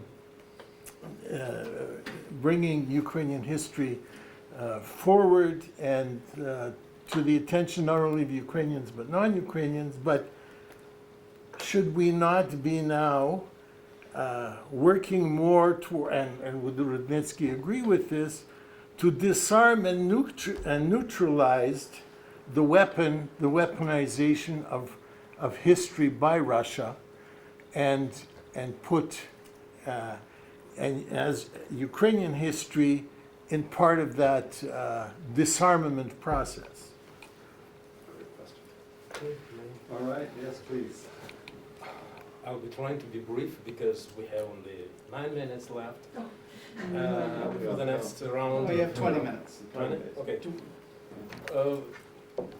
Lysiak Rudnytsky and Jacyk and Lysiak, I mentioned, they came from Ukrainian Polish borderland. And by saying borderland, I mean not just geographical part, but they were part of Polish, they were intellectual products of Polish education, which was the first step for them to enter, this European cultural space. But interestingly, after the Second World War, they were around the Ukrainian Free Academy of Sciences, which was created and supported by those who came from the eastern part of Ukraine. And Lysiak expressed it quite clearly. Ми були з Українською вільною академією наук, яка була майже виключно в руках східних українців, що відзначалися більшим розмахом, ніж дріб'язкові галичани. Sorry again. That's very clear.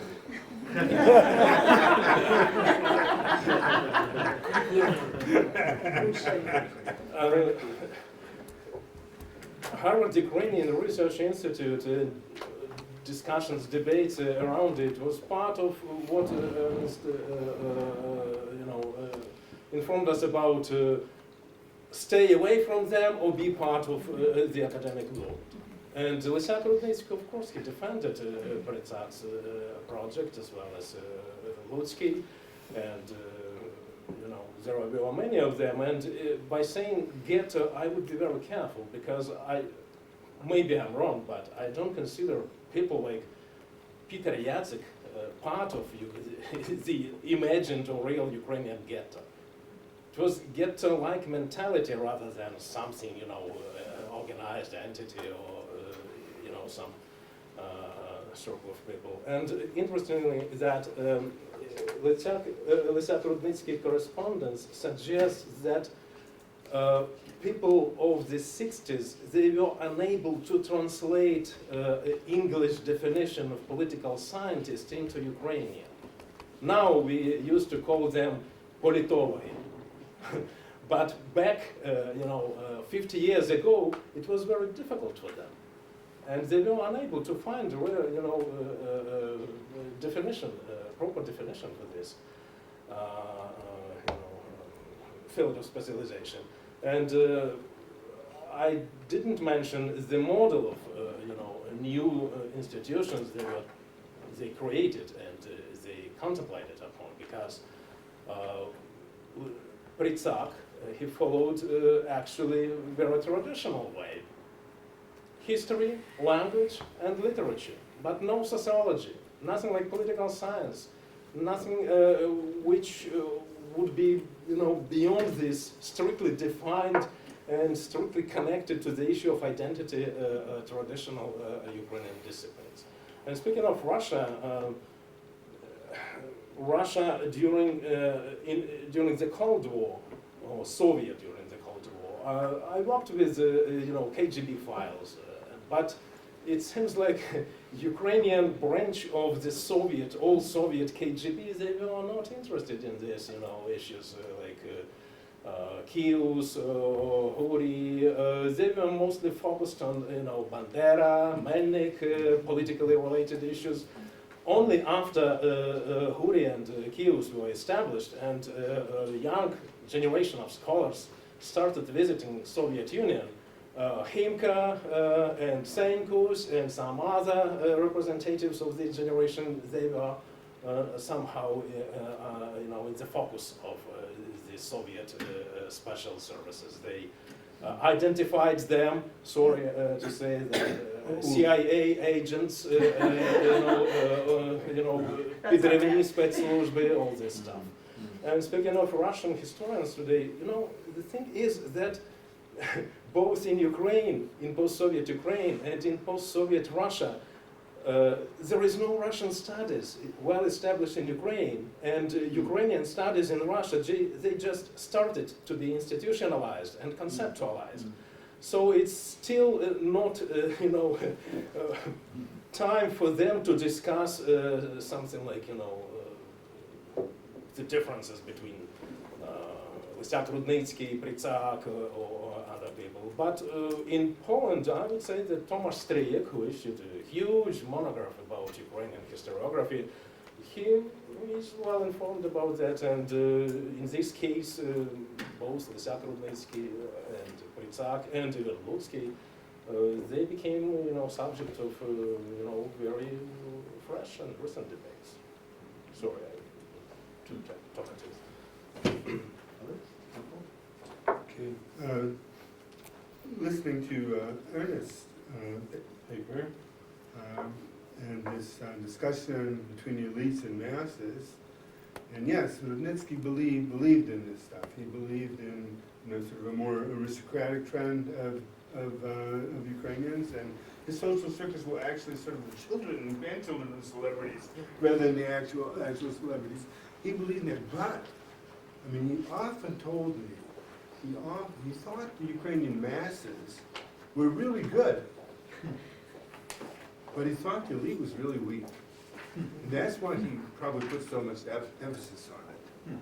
And then Frank mentioned, Dr. Sisson mentioned Zborny's Mahania and how that might have affected their attitude. Well, more than that, in the case of Ivan Lysiak Rudnytsky, his birth certificate was issued, and his original citizenship was actually was Ukrainian. He was born in 1919, and his citizenship was Ukrainian. And he says, I'm one of the few people who is a real Ukrainian, even by citizenship. I said Prague, born in April of 1990. But was he issued a certificate was his birth registered by the Ukrainian authorities? Did it have a trident on it? Yeah, but under Ukrainian rule, he was. Oh, he was. Okay, then he would. Right. He was in Sambir. Then he would have had also Ukrainian citizenship. But Rudnytsky was Vienna. No. But his father was attached to a Gave diplomat. He was given a him diplomatic the passport. certificate. Yeah. This diplomatic birth certificate. Yeah. And then further to talk about Frank's comments, he talked about Postійна конференція українських студій. What did you guys call it? Pekusate. Yeah, but we called it POCUS. Yeah. Hocus Yeah. pocus. Or it was also called Yiz Yorodovek. Yes, Yeah, I've so heard it was- many yeah, such yeah. things. The Congress of Village Idiots. Yeah. And then there was Wait a second. I forgot all about it. Yeah. Mentioned it. The reception by Polish and Russian historians. I mean, he was certainly involved, particularly in that Polish world. But I can't really think, and I hope somebody maybe can correct me, but I can't really think of Polish historians back then who were citing Rudnytsky, or Russian historians who were citing Rudnytsky. And Wanda cited him? Good. Because I think he would have had that kind of impact more if he had been interested in monographic studies. But he was a conceptualist to a great extent. Even his little monographic studies that Bogdan mentioned, Bogdan Klid, that there were, that threesome, the Duchinsky, Czarnecki, Hippolyte Tchaikovsky Teletsky. and Teletsky. And also encouraging you to study Volodymyr Antonovich. But you actually produced a monograph. And he was thinking about these things. He was creating a space for them to have a place in Ukrainian history, and so I don't know. I think if he had been more monographic, I bet you he would have had a bigger influence, but it just was not his style.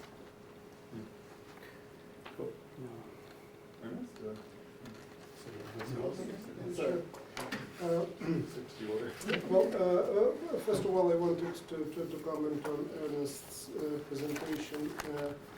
The discussion with Weiner in particular, but that many themes that are there in the discussion in that volume, it looks like they're the tip of the iceberg. And the iceberg is really the correspondence and relationship between those people. So it was really very interesting to discover, which is one more argument, just go beyond published texts.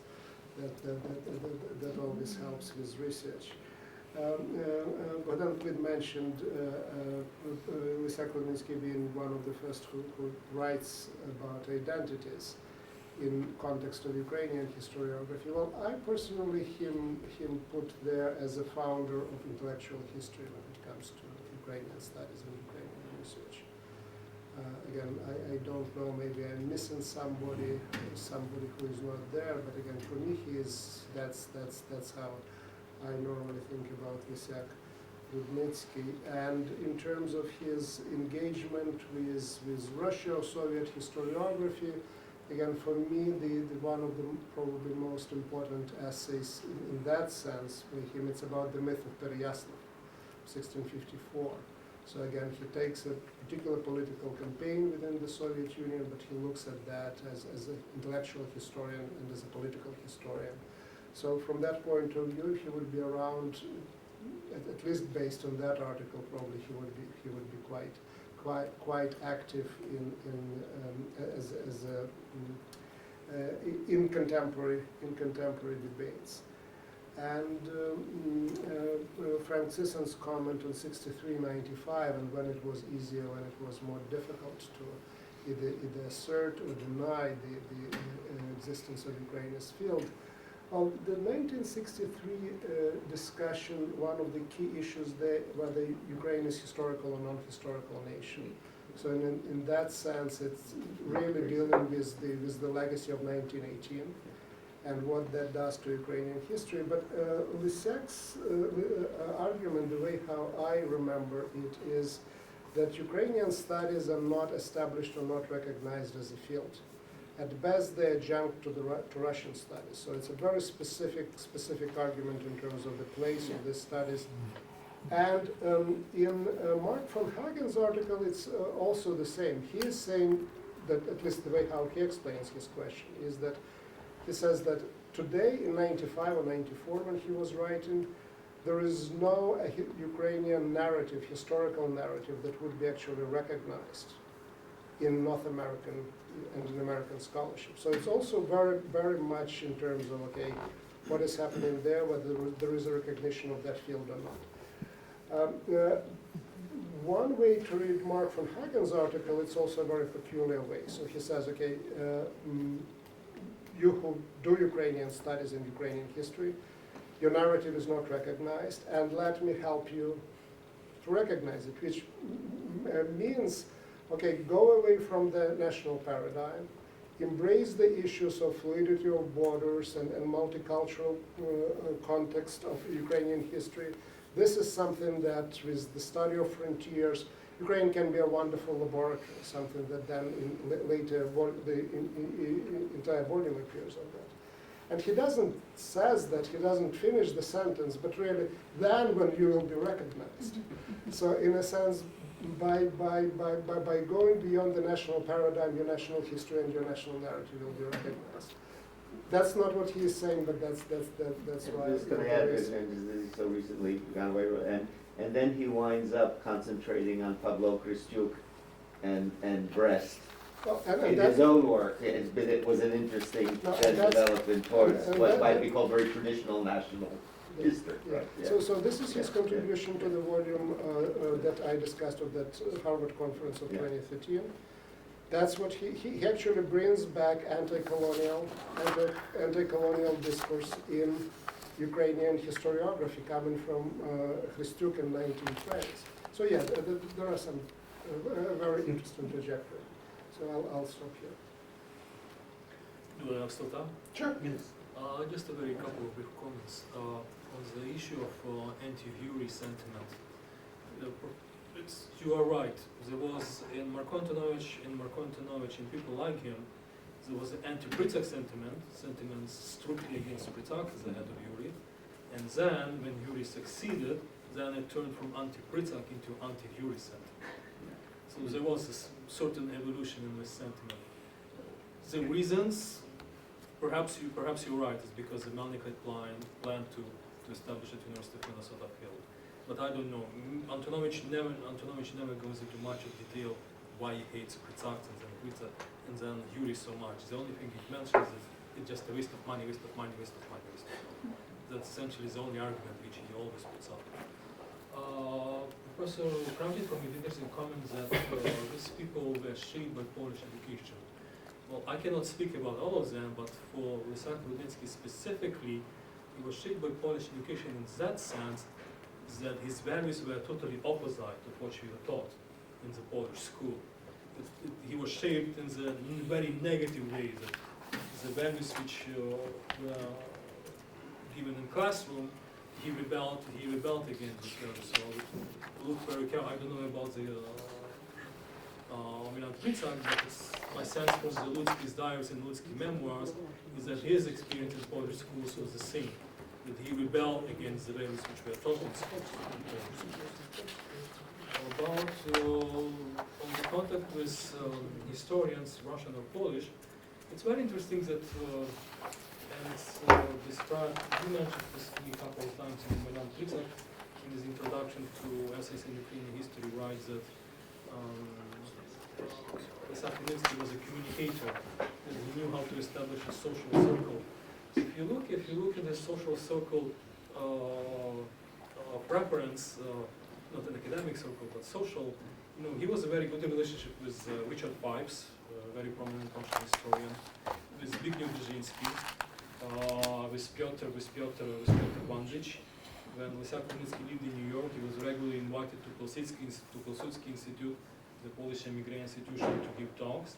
So he had perhaps he was not referenced many in historical works, but he was always around. Now, when it comes with Russian historians, well, Pipes technically is a Russianist. He managed to. There was one interesting divide.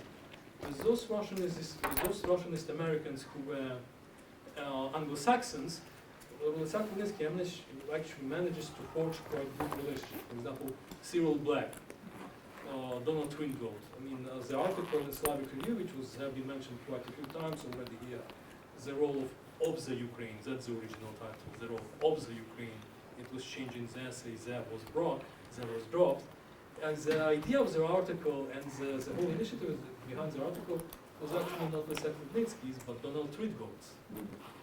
Anglo-Saxon, who tries to make a sense what's with Eastern Europe is about and why Ukrainians are so angry with Russians. So he offers Lysiak Rudnytsky, well, you're Ukrainian, you write English quite well, present Ukrainian point of view to the readers of Slavic Review.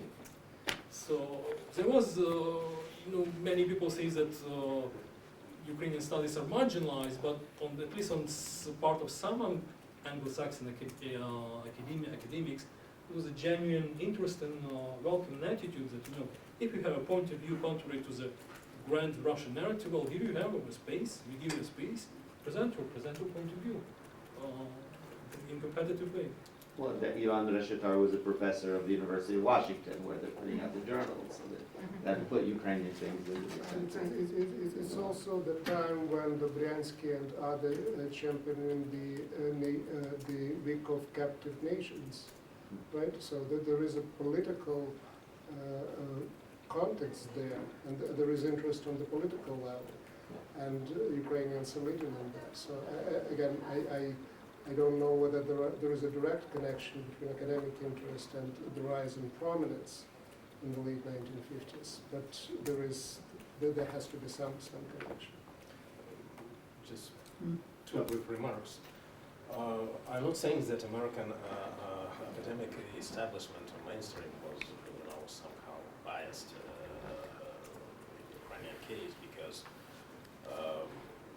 it was mostly and Columbian circle of scholars who supported the Ukrainian Free Academy of Sciences, but they supported, I believe, UVAN, this is an abbreviation of the American, Ukrainian Academy of Free Academy of Sciences, not NTSA, and it was Mizh who actually encouraged, at least from my point of view, and in light of what I know about it, to encourage him to organize a Drahomaniev conference. And it was clearly, sort of competition between those who were oriented towards Hrushevsky, classic Ukrainian narrative, and Drahomanov and Lipinsky. So at least from my point of view, it's clearly difference between the two, and the difference in the politics of support for Ukrainian studies coming from, well-established Harvard, Columbia, and Yale University. And about national narrative, I'm former Soviet historian, but I clearly recall these debates about Subtelny, and after that Mark von Hagen.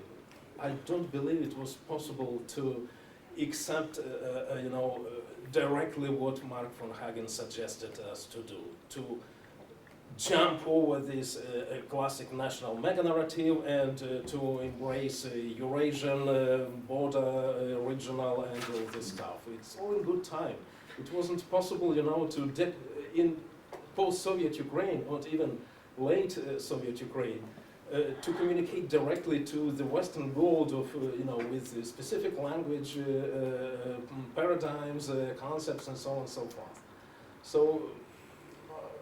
there are different differences in tasks, and Ukrainian scholars, they were directly, at least I'm saying about myself and my colleagues, and many colleagues in Ukraine, we were directly involved into this Ukrainian project. We were excited, and it was fresh. It was, at last we are not some marginal Ukrainian department of Ukrainian studies, of Ukrainian history. There was just 3 of them in Ukraine. It started in 1957, but all of a sudden we became mainstream. So it was not possible to talk to people about, Roma minorities or Ukraine as fragmented and, regionally divided. You get to present them with clearly defined and fresh Ukrainian narrative. That's it. So I don't believe that it is possible, to just get rid of this mega-narrative construction. I'm speaking about, these debates you mentioned, Tolochko and Kasyanov, and it's time to stop this. I don't believe that it is possible, and I don't believe that it's time for to do this. I'm just curious, we put out, or helped put out, Lysiak Rudnytsky's works all in Ukrainian in '94. Did it make any impact as far as Kharkiv? Absolutely. Yeah, absolutely. and so this was, so I think, in a way, the translation projects as they were, Absolutely. and But who got translated and when they got translated, as Subtelny's book coming out when it did in Ukraine was tremendously, but I think in a way this action was largely Yaroslav's work, turned out to be of tremendous importance. But I would argue in a similar way, Mizh istoriieiu politykoiu meant that more people, although Rudnytsky would have viewed that the vast mass of the Ukrainian community is not, I'm alienated from them. But that was the basic book in Ukrainian that someone had.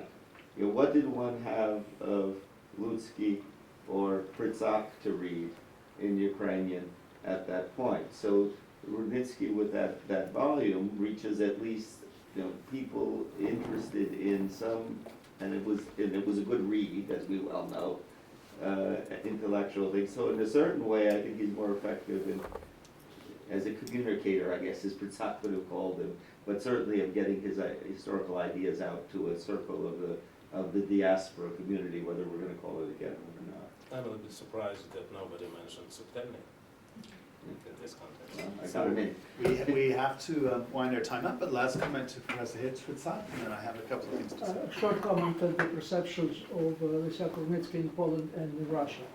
His essay has been translated, and I would say he is moderately known in Poland. The reason being because he had a very good popularity. First of all, Stefan Kuniewicz wrote his review of his essays, and it was published, very importantly, on Tygodnik Powszechny in martial law, which was that very well-read newspaper. Then later on, he was very much promoted by the milieu of Gazeta Wyborcza. The Polish translation has introduction by Adam Michnik, which tells a lot. And if you just check, if you just Google Ivan Lysiak Rudnytsky in Polish, when losing the Rudnytsky, you will find many references in the works of Polish historians. So I'm not saying he's widely known. He's relatively known, which is not the case in the Russian case. Sorry. The book, his Russian essay, has been initiated by Dmitry Furman. He was a very eminent Russian historian, unfortunately late. This was his initiative. It's the best translation, actually, but that never happened. But something has to be studied. Why did it work in the Polish case? It didn't work in the Russian case. I know the similar story with Andras Kapor, because it says that even so, he was read that much on the Russian history. His works had not been translated in Russia. There's something to think about. All right, well, this has been very interesting for me as a China specialist to listen to, because of course, it's not only Russia that weaponizes history, and in fact, one of the fascinating things about history is the way that it's constantly susceptible to competing claims and to competing captivations, in fact, by dominant paradigms. So I think it's something that we all think about as scholars and historians. So, and I've had things to think about from listening to all of you today. So before we thank our speakers, I want to just remind everyone that tomorrow we have a seminar on Ukraine since the election of President Zelensky with the speakers Yaroslav Rudnytsky and Sergei Polky. And that is at St. John's Institute, just 8 blocks south of us, at 7 p.m. So I'll leave this poster on the table, and please avail yourself of it. Please descend like locusts on the food, because we don't want stale baked goods, but first thank our panelists.